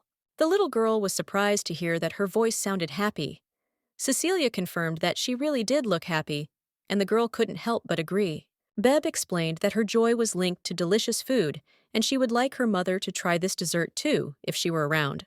The maid promised that she would bake something delicious when Mom woke up so that she could enjoy this treat too. The girl asked again who was outside and assumed it was the person who had brought the cake. Cecilia replied that it was one of the maids working in the kitchen. Cecilia explained that the maid decided to bake this cake after learning about Babe's preferences and was very glad that she was able to please the girl. Bebe noticed that the maid wanted to say something because she was clearly thinking, and the girl decided to find out what she wanted to discuss.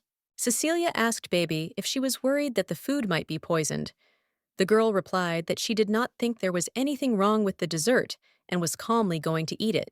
She claimed that she was not worried because her dad was keeping an eye on safety, and the food tasted very good and did not arouse any suspicions. Cecilia, pleased with her answer, did not hide her joy that everything was fine. Baby in turn told the maid not to worry, because such situations happen quite often. She reminded them that there was security now, and that nothing had happened last time. Despite all the fears, the Archduke had obviously done something, judging by the flow of magical energy. The maid assumed that his lordship felt some kind of threat, but this was the safest room, and she could not have changed it even if she had wanted to. They began to discuss whether an additional maid was needed. However, Bebe did not think it was necessary, as her surroundings were quite sufficient for a quiet life. Cecilia noticed that the girl started getting up early when she was not around. Baby explained that she had simply gotten rid of the rest of the bread and would now get up later. She assured the maid that she would get up early if necessary, but not to worry because the servants did not like her. Her nanny agreed, but added that this did not apply to everyone. Bebe was surprised when she learned that a maid had come today. It was Anna's, and the maid said that she had come to apologize to the girl. Cecilia was surprised that the lady remembered Anas. The girl explained that Anas often came to apologize and even brought a lot of cookies as a sign of reconciliation. Cecilia thought that Anas seemed to be seeking forgiveness, but it was unclear why she did not bring snacks with an apology. The girl replied that she could only be allowed to do so with her consent. Cecilia explained that Anas waited because she had promised to apologize only with Beeb's permission. She always followed this rule, and the girl understood it perfectly well. Babe decided that she would accept the apology, but only if Anas brought a huge chocolate cake, not something simple. She expected that would be a worthy gift. When the maid reported that the cake had been eaten, the girl was shocked. She could not believe that it had disappeared so quickly without even having time to show due attention. The nanny smiled when she saw how quickly Baby ate the entire cake. The girl herself admitted that she couldn't resist such a delicious treat. Next time, Baby promised to order a large chocolate cake. Cecilia noticed that the flowers were beginning to fade and offered to pick new ones to replace the old ones. Bebe did not agree with this proposal, as she thought that Haras would definitely be there. The maid told her that she was forbidden to go there because of the previous incident. The girl realized that Haras did make noise sometimes. Cecilia explained that she would now be accompanied by a knight if she wanted to go outside. The situation will not happen again, and Haras will definitely not do anything unreasonable. The girl admitted that she does not like knights and does not want to deal with them. Babe explained that she did not like people in armor who looked down on others. Cecilia promised to pass these words on to her, as they meant a lot to the girl. The girl noticed that the gentleman was probably busy because she had not seen him for a long time. Cecilia said that he had a lot to do, but he left a letter for Bebe, which arrived in the morning. The girl wondered how busy he could be if they couldn't meet. Cecilia explained that the letter contained important instructions, including a request not to feed the dog. The letter stated that feeding the dog was strictly prohibited. Bebe immediately understood the importance of this, although it surprised her because she did not expect such a ban. The girl repeated in bewilderment that she had been asked not to feed the dog. She could not understand why this was so important and what was behind this instruction. Cecilia was amazed at how well Babe read. She thought the girl would need to be taught, but it turned out that she already understood reading very well. The girl replied that her mother taught her. She read a lot of books after returning to the past to master magic and develop her abilities. Reading was liberating for her, but she decided not to talk about it. It remained her little secret, which she did not want to share. The girl thought about it because there were no dogs in the Duke's mansion. Cecilia confirmed that they do not breed dogs there, and this is indeed strange in the context of the letter. However, the girl did not understand why she was asked so, as not to feed the dog. She felt that there was some hidden meaning in this, but she could not immediately understand it. Beb thought that maybe it was just a quiz. She decided to think a little more and try to figure out what was really behind this strange question. She soon realized that Alan actually resembled a puppy and was asked not to feed him. This revealed to her the meaning of the prohibition, which seemed strange to her. The maid noted that this could indeed be true. Even if there was a dog here, the girl would not feed it since it would not like such prohibitions anyway. Bebe decided that it was not very important and ignored the letter. She did not attach any importance to it and was not going to worry about something so small. She turned to Cecilia and said that she had eaten a sweet cake, but now she wanted dark chocolate. Her taste preferences were changing rapidly, and she wanted something new. Cecilia noted that she had heard Anas making chocolate. She decided that she should ask her if she could make one that Baby would like. The lady did not object and decided to look out the window.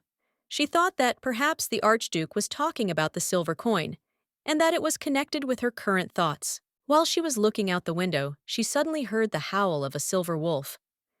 It was an unexpected sound, and she immediately began to listen, hoping to see it. But it seemed that the wolf was not going to come. Then she decided to throw a pebble, and soon saw that the silver one had appeared. It was an unexpected event for her, a child with sparkling hair, the holy shine of which shines even through the foliage. A few days ago, Silver is a boy she met by chance when he picked up some discarded bread. At first he seemed suspicious because he was silent and did not want to say his name, but over time she herself did not notice how her vigilance weakened, since other people considered her suspicious too. During one of the meetings, she couldn't stand it and gave him the nickname Silver Yashka. At first he didn't like it, but over time he began to respond to her, and the most interesting thing is that he came to play with her only when she was alone. As soon as someone appeared, he immediately disappeared, and it seemed that he was not allowed to show himself to others. The girl asked if he heard the fight of the silver wolf because she would like to hear it. The boy thought she liked silver wolves, and she confirmed it. After that, the maid came and said she had chocolate. Bebe was surprised that she came so quickly. The woman said that Anas had some preparations. It's called chocolate praline. Inside, there are fruits and nuts. The girl was delighted and noted that it looked delicious, but she did not understand why there were so few of them. Cecilia said that she had already eaten the cookies and cake, and she brought some so that she could just try it. The boy left again, but Cecilia thought how wonderful it would be to eat with him. She really wanted to share a meal with someone, to feel that atmosphere of sharing a meal. Perhaps Anas should be asked to cook again, so that there would be enough for both of them. If she was working in the kitchen now, then she would need to go there and find her. That way, the girl could make sure that everything would be ready on time. Bebe suddenly announced that she wanted to go to the kitchen, which surprised Cecilia. She did not expect the girl to show interest in the cooking process because she rarely showed curiosity about the kitchen before. The little girl explained that she really likes it when delicious dishes are prepared in the kitchen, and she would be interested in simply watching the process. This was an unexpected and unusual idea for her, because she was usually not interested in this. Cecilia agreed and said that the girl could go anywhere, since there were very few people in the kitchen.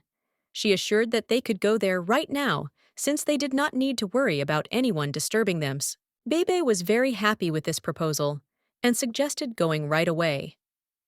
She was surprised by her own desire to see the kitchen because it had never occurred to her before, and now she was very interested in it. The maid thought that perhaps Bebe actually wanted to go to the kitchen, not because she was interested in the cooking process, but to find and take more chocolate. She did not rule out this option. Bebe didn't understand how the maid could understand this, because she didn't make any obvious hints.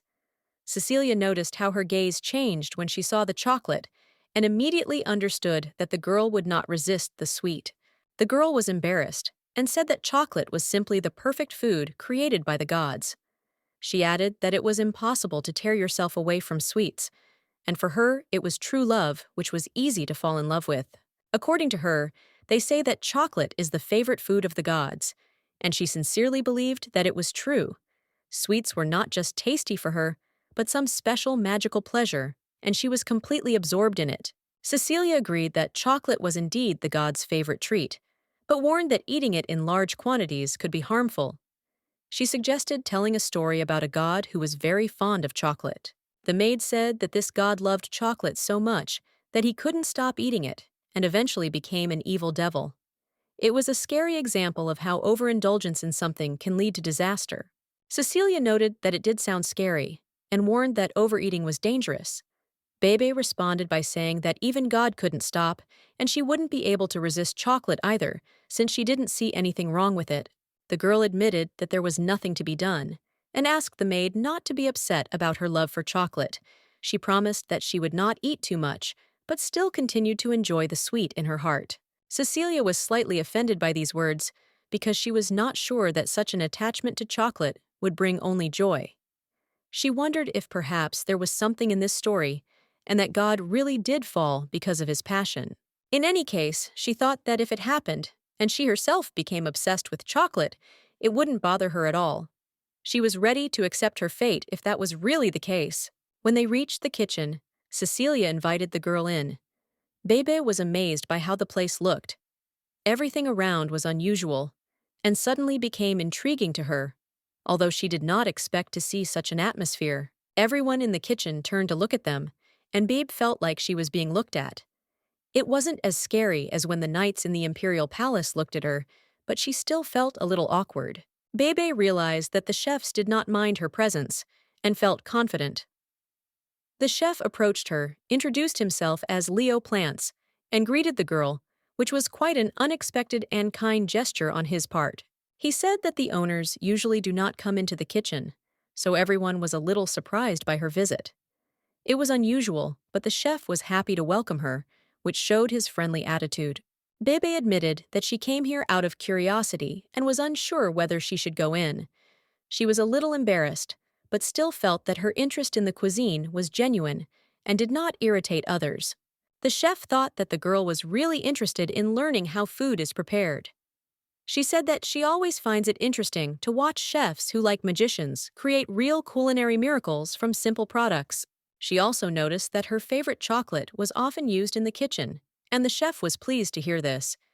He admitted that they thought that no one in the kitchen thought about such a small thing as attention to their work. All the cooks thanked her for her kind words, a little embarrassed by such attention. It was nice, and the atmosphere in the kitchen became even more friendly and warm thanks to her sincere interest. The girl noticed that she had said everything she thought and had not said anything unnecessary. The chef offered to give her a tour of the kitchen so that she could learn more about the cooking process and see how everything was arranged. Bebe did not object and agreed to the tour with interest. The chef began to tell that the mansion had not one but 5 kitchens each, of which was designed for different needs and to serve different types of guests. He explained that the main kitchen prepared food for her, and additional kitchens opened when there was a large number of guests to feed. This was a new discovery for the girl, and she was surprised by such a scale. Beb thought that this meant that the main kitchen usually prepared her food. The chef confirmed her guess, adding that all the ingredients also came here, and this place was central to all culinary processes in the mansion. The girl noticed that there was wine in the kitchen, which was drinking its light color. The chef specified that this bottle had already been finished, and this became a subject for conversation, which the girl supported, being interested in the process. Bebe remembered that the boy had told her, when she came into the kitchen, to think about what the emperor had said about the poison in the wine. It was an important reminder for her, and she began to piece together all the details of that conversation. The girl realized that there was indeed poison in the wine, and this brought her thoughts back to the important warnings she needed to remember, to be careful in any situations where danger might lurk. This archduke, possessing a mindless thoroughness, pays great attention to the selection of people for various tasks. However, at a really important moment, he was unable to recognize the spy, which confirms his short-sightedness. He sent a young man with an outstanding talent for finding common ground with people to the archduchy.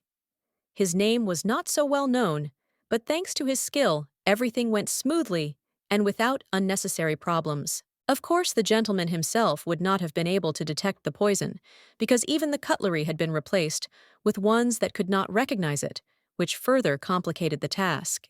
Despite its potency, multiple doses of the poison have a strong effect on the body, causing it to weaken. The emperor claimed that the archduke had been using the poison for a long time.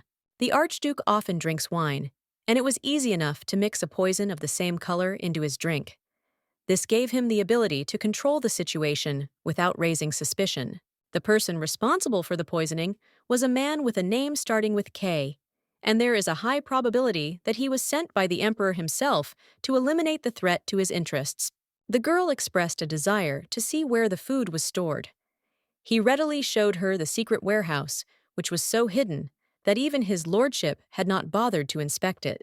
The wine cellar was where she finally found what she was looking for, and now she was curious about what else this warehouse was hiding.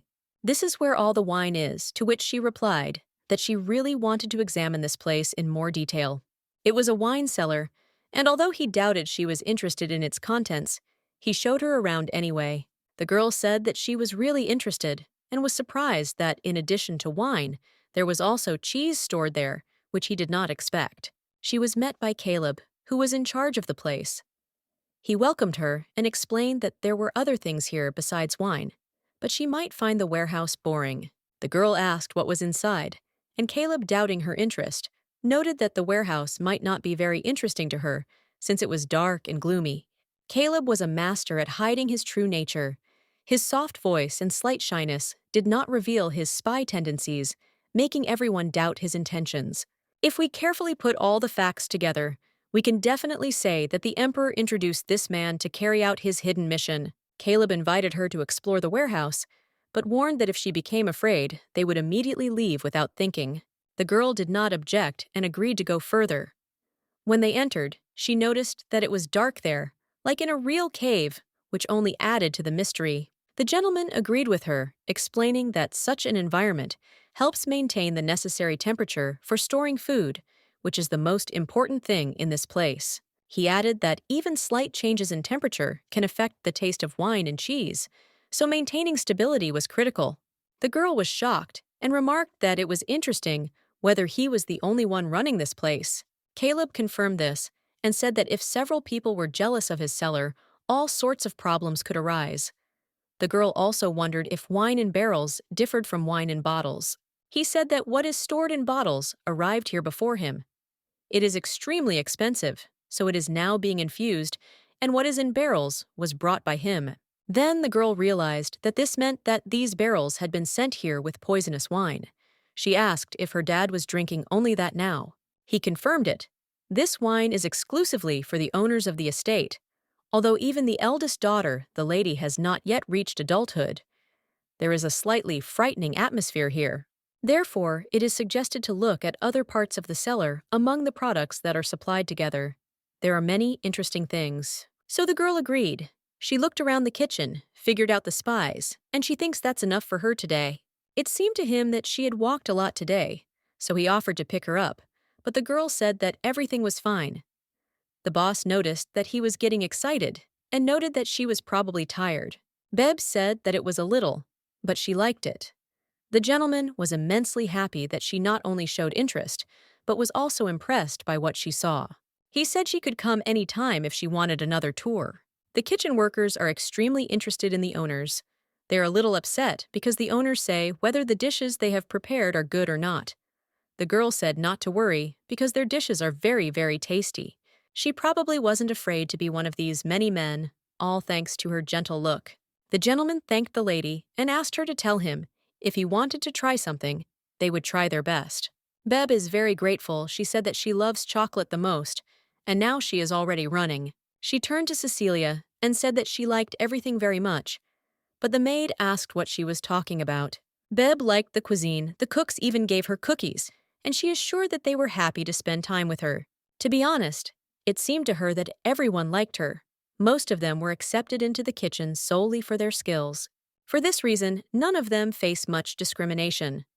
Elsewhere, the influence and status of services varies depending on who they serve. Some master may even allow his subordinate to raise his hand against others. In other words, the master's authority is directly related to the servant's authority. At the moment, the most influential person in the estate is Lady Haras. Therefore, most of the onions work hard to find her favor. Babe believed that it was because they were being rude to her in order to present themselves in a good light in front of Karas. Cecilia said that the conflicts became very heated after her arrival. That is, the servants did not behave like this before. Most of them behaved the same way as the cooks. But there was no need to worry, because no matter what, no one had the right to be rude to her. Babe noted that she was not worried. On the contrary, she was happy now. The maid noted that she was a little worried when she said that she would go to the kitchen, but apparently she liked everything. Baby thought long and hard about how to convey to the others that Caleb was actually a spy. The emperor assured her that the man was suffering from poison and that it must be very painful for him. She had heard that aristocrats tolerated poisons well and carried various devices that helped detect poisoning. However, Babe remembered that even cutlery had been replaced with something that could not detect poison. If she was not mistaken, then the conversation about cutlery probably referred to this. So the first step was to get rid of the silverware, which could not help to detect the poison. Beb noticed that there was a lot of silver cutlery in the kitchen and asked the maid why they used that particular one. She found it suspicious and strange. Cecilia noted Bebe's insight, explaining that silverware often helps detect poison and is used by aristocrats to protect themselves from poisoning as it easily reacts to toxic substances. Babe admitted that she had overeaten sweets, so she decided that for an afternoon snack, she wanted to eat something more refreshing, like fruit, or something juicy and tasty. She also asked for the fruit utensils to be made of silver. The maid was surprised, because she inspects the food and did not see the need for this. However, Bebe insisted on her own. The girl explained that she was simply tired of the old utensils. She was used to eating cookies and chocolates with her hands without using cutlery, so they seemed inconvenient to her. But for fruit, she decided that silverware would be ideal, so she insisted on getting just that. The maid agreed to go get some fruit and said that Babe would have to wait a little. The girl didn't object and was looking forward to her treat. When the maid returned, she brought fresh fruits. They were juicy and sweet, and Beebe was grateful for the care, enjoying their taste. Her mood was improved by this gesture. Beb started eating, and the fruit was incredibly delicious. The cup they were served in was a little too big, but that didn't stop her from enjoying the treat. The fork and spoon easily fit into the girl's pocket. This made her understand that she could begin to act already that night without arousing suspicion and calmly acting according to the plan. Cecilia thought that the mistress was about to go to bed, but Baby said that she urgently needed to go somewhere. The maid did not expect this and was a little surprised. The maid couldn't understand where the girl wanted to go at such a late hour, but Bebe didn't give any details, leaving her in the dark and apparently deciding to act at her own discretion. Baby chose a teaspoon because it was the smallest. It was convenient for what she had to do, and she was preparing for the actions she planned. The girl said she wanted to visit her father, which surprised the maid. Cecilia wasn't sure if she could go at such a late hour, but she didn't mind. Cecilia admitted that although it was not forbidden, the gentleman had not visited her recently. Babe noted that she also missed him and could not wait to see him. Cecilia understood the girl's feelings and confidently declared that the gentleman would be glad to see her. This made Baby feel better and even more eager to see her father. So Cecilia suggested that they go right away, and Baby agreed. The girl was ready and couldn't wait to see her dad, despite the late hour. Before going out, the maid wanted to put a cardigan on Baby. It was warm and comfortable, and now they could set off to visit the master. But Beb asked for 1 second and went to the bed. Cecilia pointed out that she could take a toy with her, which was unusual, but the girl put the idea aside.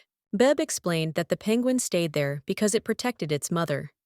This was important to her, and she did not want to take the toy and leave it there. Cecilia noted that the penguin was really dear to Bebe. The girl confirmed that it was important as the first gift she received from her brother. It was her first toy not counting gifts from her parents. She treasured it the most because her brother gave it to her with a special meaning and it remained important to her. The toy was very soft, and the penguin's cheeks were chubby. Cecilia didn't understand why Bebe was so attached to the toy, but the girl also didn't know that it was her first toy. Cecilia, curious, asked when Bebe's birthday was. She wanted to know the exact date because the girl seemed so unusual for her age. Bebe replied that her birthday had already passed. She thought that her birthday was when she found herself here in this house, with a new life and new impressions. Cecilia was surprised by her answer, but decided to change the subject. She suggested continuing on to the master, and Beb agreed, moving on to the next step of her plan. When they left, the guards noticed them and asked where the lady was going. Baby calmly replied that she wanted to visit the gentleman, and Cecilia pointed in the right direction. Finally, they arrived at the place, but Bebe was surprised at how quickly they got there. It was the master's quarters, and his office was in another place, which surprised the girl. Bebe was shocked when she saw that her father's room was almost next to her own. It was unexpected, and she didn't think that her chambers could be so close. Cecilia noticed that indeed, the gentleman's room was located next door. He himself said that no other room would suit him, and this turned out to be true. The girl thought that her father was simply too lazy to move her and her mother, but it turned out that her room was closest to his chambers, which also mattered. Moreover, their doors had the same pattern. Cecilia explained that after the attack incident, the gentleman preferred to spend time in his room close to his family. Babe assumed it was for her and her mother's sake to make them feel safe. It was a good idea, and she felt better about the idea. The servant met them, and the maid asked him to tell the master that the lady had arrived. Baby expected to be greeted with respect and was ready to continue her visit. The man apologized and said that the gentleman was busy with a guest, so Bebe would have to wait. The girl did not understand why her heart was beating so fast from excitement. Baby couldn't explain why her heart was pounding so hard. She thought it was because she was nervous, but she still wondered why this moment was so important. Perhaps it would have been worth taking the penguin along for support. It was the first time the butler had watched the lady walk around the mansion. He had always seen her, only from afar. Cecilia was a little scared when she saw the butler, but the man greeted her. It was unusual, and Cecilia was a little nervous, despite her calm appearance. Cecilia introduced the man as the butler, and Baby also greeted him, telling him her name. It was an important moment for her, and she felt a little awkward. The man reminded Bebe that she should not only give her first name, but should introduce herself as Lady Bebe Avalant, heiress of the family. This was an important point. He explained that she needed to introduce herself to others as the heir to the family line, not just Bebe. After that, he gave her a strawberry lollipop, thinking she would like it. The butler offered the girl a Chupa Chups, as his son also loved such sweets. Bebe was happy to receive such a gift and thanked him for the tasty treat. She was very grateful for the sweets, because it meant that the butler was a good man. This gesture was a pleasant surprise for the girl, and she smiled back. The butler noted that he would like to talk to the girl longer, but apparently she was busy. He suggested postponing the conversation for later, realizing that she needed to move on. Bebe thanked him and said that they would see each other again. After that, she was allowed to enter the master's room, and Cecilia remained waiting outside the door. The girl entered the room and saw her dad sitting on the couch, thinking about something. She came up and said hello, feeling a little tense at the moment. Bebe noticed that they hadn't seen each other for a long time and asked what he was doing. Her voice was soft and her gaze penetrating, as if she wanted to know something important. The Duke was surprised by her visit to his chambers. He thought she had come to wish him sweet dreams, but he was willing to listen to her if that was indeed the case. Babe replied that she did not think it was necessary to say such words, and asked if it was true that someone did that. The Duke mentioned that Haras always did that. Every day Haras came to say goodnight. He said Babe realized that she had not come for that, and that her visit was for another reason. The gentleman noticed that the girl obviously had another purpose. He did not object, but he wondered why she had decided to visit him at such a late hour. Bebe knew he was drinking wine and said she came for cheese. This was unexpected for the gentleman, who was sure she came for another reason. He was surprised by her words, thinking that she simply loved his wine. But Bebe replied that in the kitchen she was told that the gentleman had wonderful cheese. Xenox offered her a taste of the cheese, but when she took a bite, she immediately realized that it tasted terrible. It was not at all what she expected from such a treat. The cheese was like a dumpster, and its taste left much to be desired. The gentleman realized that she did not like his gift and tried to explain. Beba said the cheese story was made up. She added that no matter how you look at it, there is nothing tastier than candy, and it will always be her favorite. He assumed that his butler had given her the candy. Bebe confirmed this and said that they had met right at his door and exchanged greetings. The Duke noticed that the girl clearly had another goal. He realized that she was not one to do something just for the sake of it, and decided to find out what she really wanted. Bebe said that she also does things without any particular purpose. For example, today, she went to the kitchen for chocolates because she wanted them. The gentleman decided to find out what had really brought the girl to his chambers.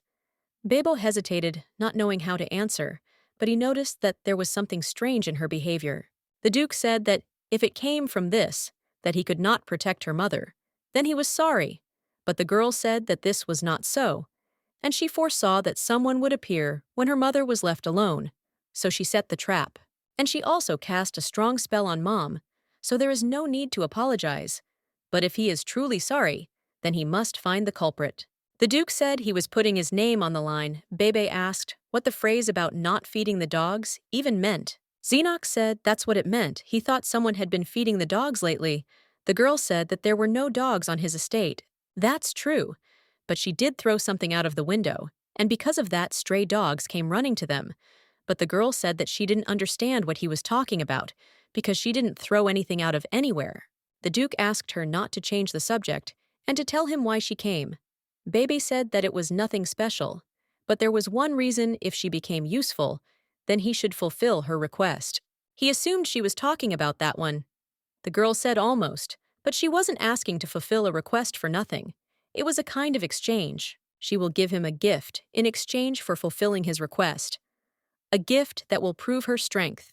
Beb hoped that her dad didn't suspect her of anything, and she hoped that something strange would happen if she found out about the poison. The Duke asked what was wrong with her and assumed that she was sleepy, but the girl denied it and told him to tell her how much they trusted their people. He was surprised and asked again. The girl said that during their first meeting, she promised to make him emperor, and for that, the issue of trust had to be sorted out first. He noticed that she often said strange things. The girl told her father that she had an incredible power that allowed her to see different futures. In each of them, he dies. She assured him that, thanks to her power, she had seen a future where he died in every possible version of events.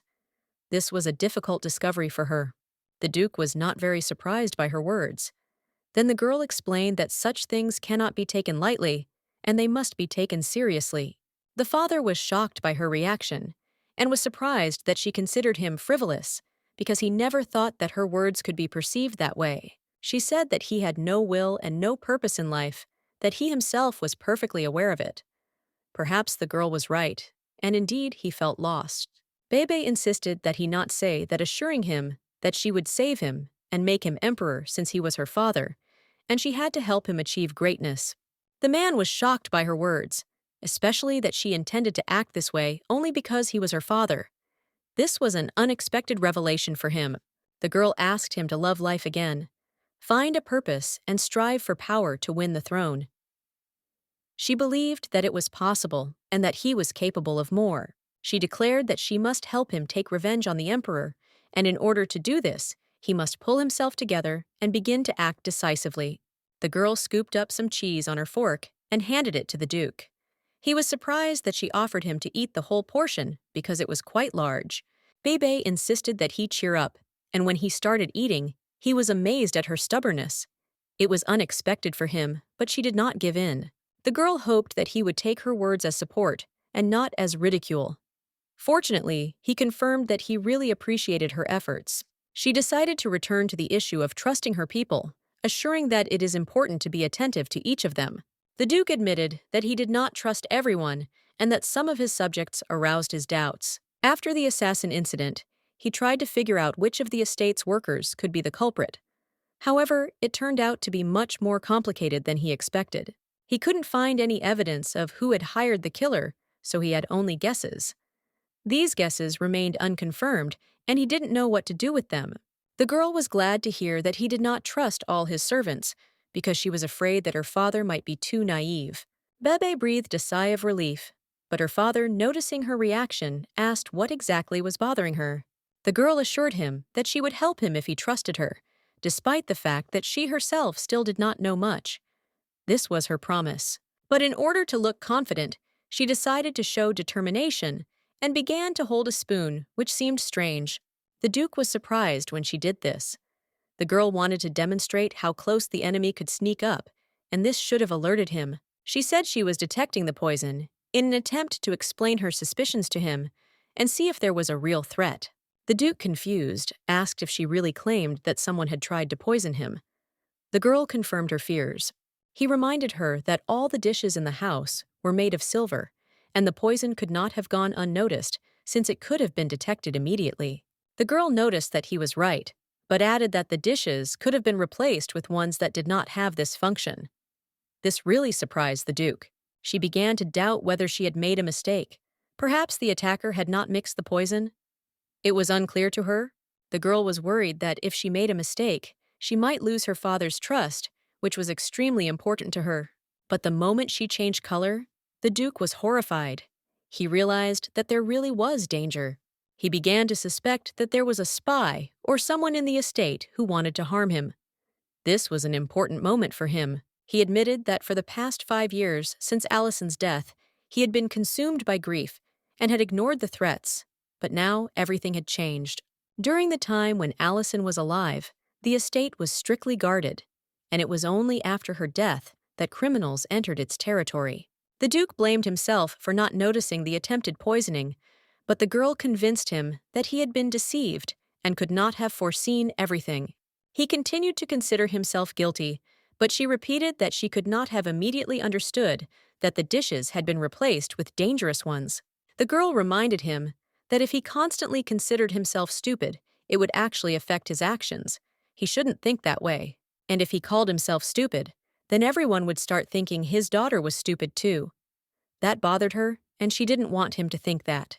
The Duke smiled, noting that her support was unusual but very effective. He was surprised how much it actually helped. He needed to quickly identify the spy and deal with him. He couldn't understand how someone dared to put poison in his food. Beebe asked him to think about it because there could be several spies. The Duke was surprised and asked if there were more such people. The girl knew that there were several spies, but she could not say who exactly since she was not sure of her conclusions.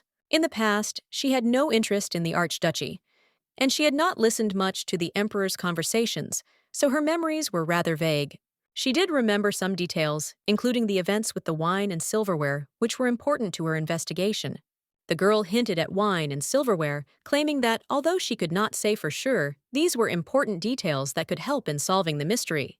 Baby suggested that if they were to be caught, they should be caught at once, which she thought would be a good idea for a successful operation. She believed that if she caught one, the others would simply hide or run away.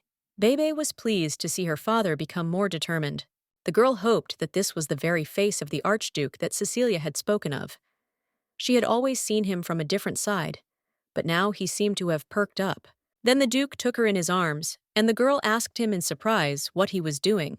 She did not understand why he did this. The Duke apologized, explaining that he had simply forgotten. He added that Haras loved it when he hugged her, and it had become a habit for him. The girl said she forgave him for it, but added that he should be more careful next time. The Duke promised to be careful. He realized that she was making important steps and was glad that she was helping him. The girl immediately responded that it was important to her. She expressed hope that her resourcefulness helped to avoid misunderstandings and acknowledged that this was important for their mutual understanding. The girl confirmed that this was true and said that her father now understood how important and useful she was to him in these events. She asked him to officially recognize her as his daughter, so that their connection would be not only by blood, but also by status. Then she can wake up her mother and prove her usefulness, and she thinks that she will be able to feel more confident here. The girl couldn't understand why he was silent. She thought that something else was needed for him to adopt her. She was sure that for this to happen, she had to do more than just express a desire. Her father asked her if this was really all she wanted. She was surprised by his question, not understanding why he was saying it so easily. It was a very important thing for her, but he did not share her excitement. The gentleman didn't even know what to say and asked for forgiveness. He explained that he couldn't do what she was asking. She didn't understand why it wasn't possible because it meant so much to her. The girl felt that he had acted unfairly because she had worked so hard for this. She had put a lot of effort into her endeavor, and her disappointment was deep. The Duke said that questions about this could be resolved later since she was already Beba Avlant. The girl was surprised by this statement, not understanding what exactly he meant. He said that she was already his daughter, and that he planned to officially adopt her, giving her his last name. This proposal surprised her, but she could not help but believe his words. The paperwork was already done, so now she had to think about another wish. Everything was ready to complete the process, and she could ask for something else besides adoption. If you remember, the butler already called her by the master's surname. He did not announce it publicly, but she was already part of this family, the fourth child. He asked her not to dwell on questions of usefulness anymore because she was already valuable to this family.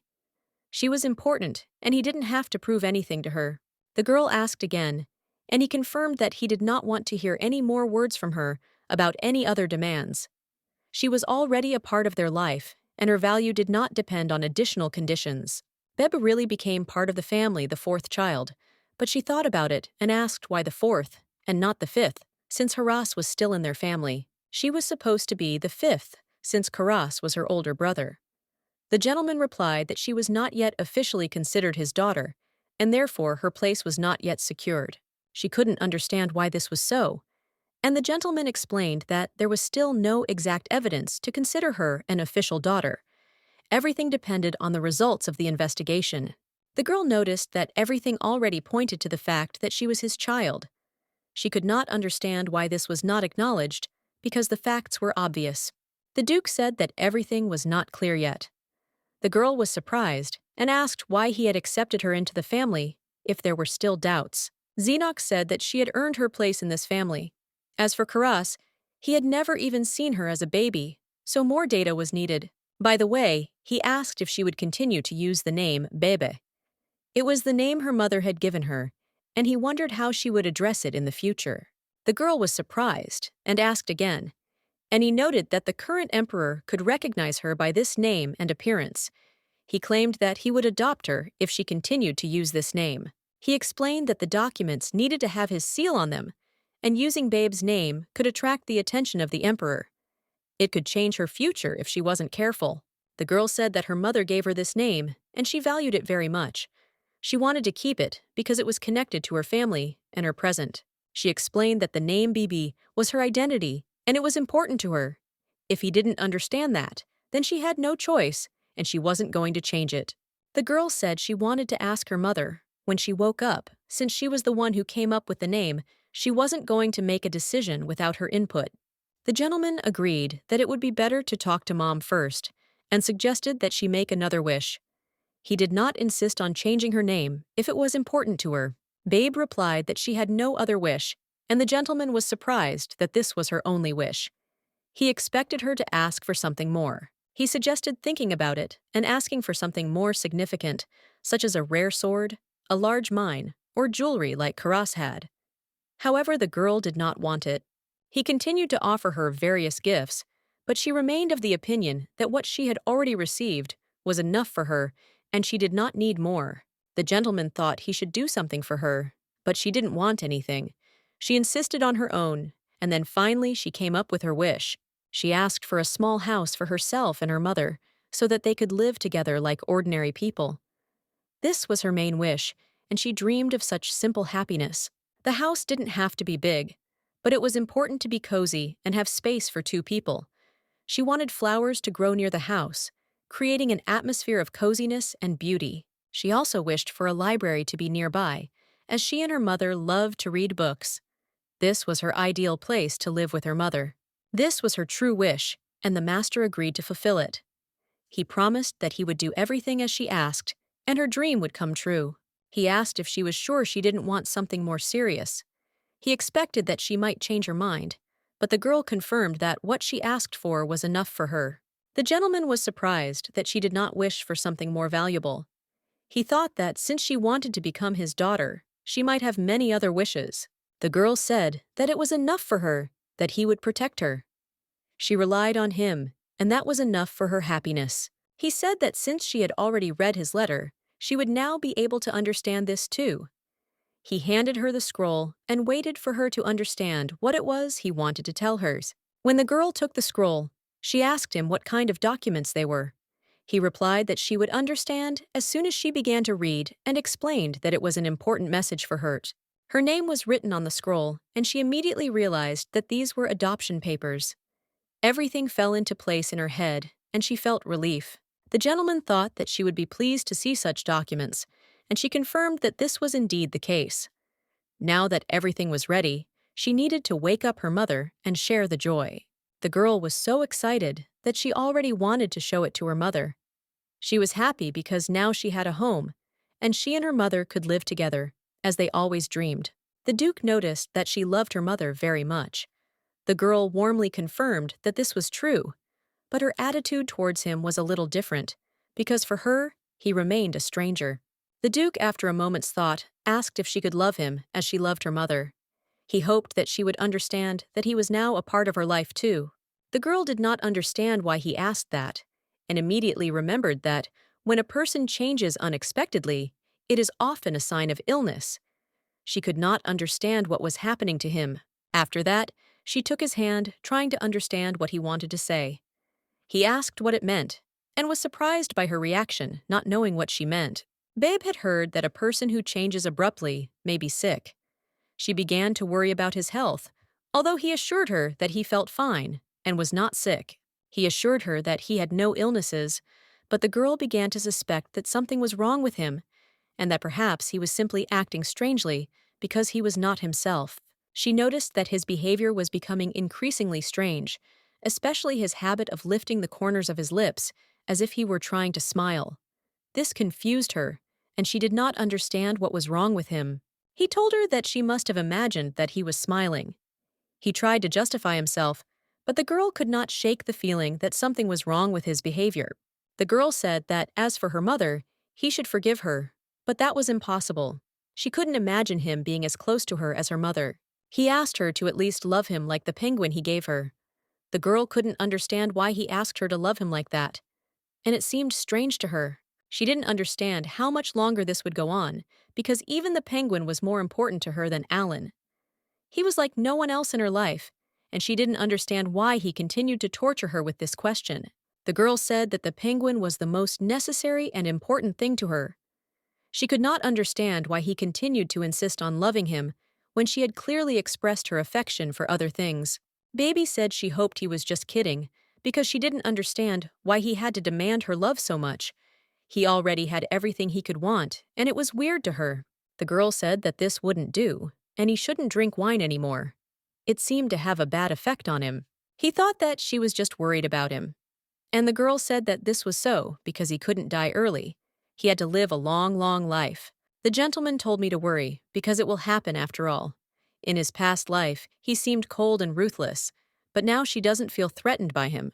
Maybe it's because he's so handsome. Mom and Dad may be together, but her mom definitely won't fall for it. The gentleman noticed that her facial expression changed literally every second. She is sometimes happy, sometimes unhappy, sometimes surprised. He sees how all these emotions replace each other, one after another. The girl said that it was not true. She had a stone face. He suggested getting back to the topic. It's too early to rejoice. Besides her name, there is another reason why he hasn't made an official announcement yet. The girl was surprised and asked what about him. It seems that the matter does not end with documents. Everything is very complicated. The gentleman said that, on the one hand, the reason is serious, but on the other hand, it is trivial. Many of his fat do not understand why he wants to adopt her. The girl didn't expect them to love her for them. She is an unknown person who appeared from an unknown place, and he knows it. He knows about her power. Then she knows that she is the daughter of the previous emperor. But I don't know the vassals, and even if I do, I probably think that the reason for the adoption is something else, so she said that she thinks so too. But it was interesting to see how the situation would develop further, because the meaning of this piece of paper would disappear if it was not made public. Without the disclosure of its contents, it would lose all value. This is especially true for those efforts that may be in vain if there is no consent from the emperor. Having thought about everything, it can be noted that there have always been difficulties on the way to the goal, so there is no need to be disappointed. The girl said that she was not worried about the situation. She was sure that a solution would be found, and she was ready for any difficulties. Therefore, the gentleman asked if everything was okay if she was worried. She replied that everything was as usual. The shorter the journey, the harder it would be. However, she had already gotten used to such circumstances, so she was not worried about them. He thought that maybe she was upset, but the girl confirmed that she was not. She said that no matter how sad she was, everything would remain the same and nothing would change. It was commendable, and he said that if she was so determined, she could do everything to make this document public. Let it be an important step for everyone. It was wonderful, and she could use the opportunity to demonstrate her power. It was a chance to show the strength she possessed. The Archduchy of Iveland respected her, so he offered her to respond to those who expressed dissatisfaction, those who did not believe in her powers, as well as those who kept her locked up without reason. He thought it was a good way to resolve all the problems, and was looking forward to hearing her opinion to see how she would feel about it. The girl agreed, because now some people would definitely start showing interest in her power. He had to be sure that she was ready to cope with this challenge. Beb said she was willing to do anything to get adopted. If the plan worked, she would be able to get her mother back, which was the most important thing to her. Nothing else mattered to her. She was sure that if everything worked out, no one would be able to hurt her and her mother anymore. He liked her optimism. He noticed her zeal to achieve the goal. He said that it was necessary to prepare everything necessary for further actions. Babe asked if she really could stop worrying about anything. He confirmed it and said that the first thing they would do was go to the forest. The girl was surprised and asked again. The weight surrounds the estate. She heard that there would be silver wolves there. The proportion of imperial blood that flows in the veins of the Ivelant family has greatly diminished over time, and at the very beginning, the archduchy was a gathering of losers. According to history books, the founders of the empire were two royal families of the tiny kingdom of Rihel. They dealt with the tribes that inhabited this land and laid the foundation of an empire. In the end, one became an emperor and the other an archduchess. Baby never expected to hear that. As a result, the state of Rahelduard emerged, borrowing the title from the kingdom of Rahel, and this is where the problem arose. We need to know who will ascend to the throne, the wise and talented Evelant, or the younger brother Cloud, always chasing easy prey.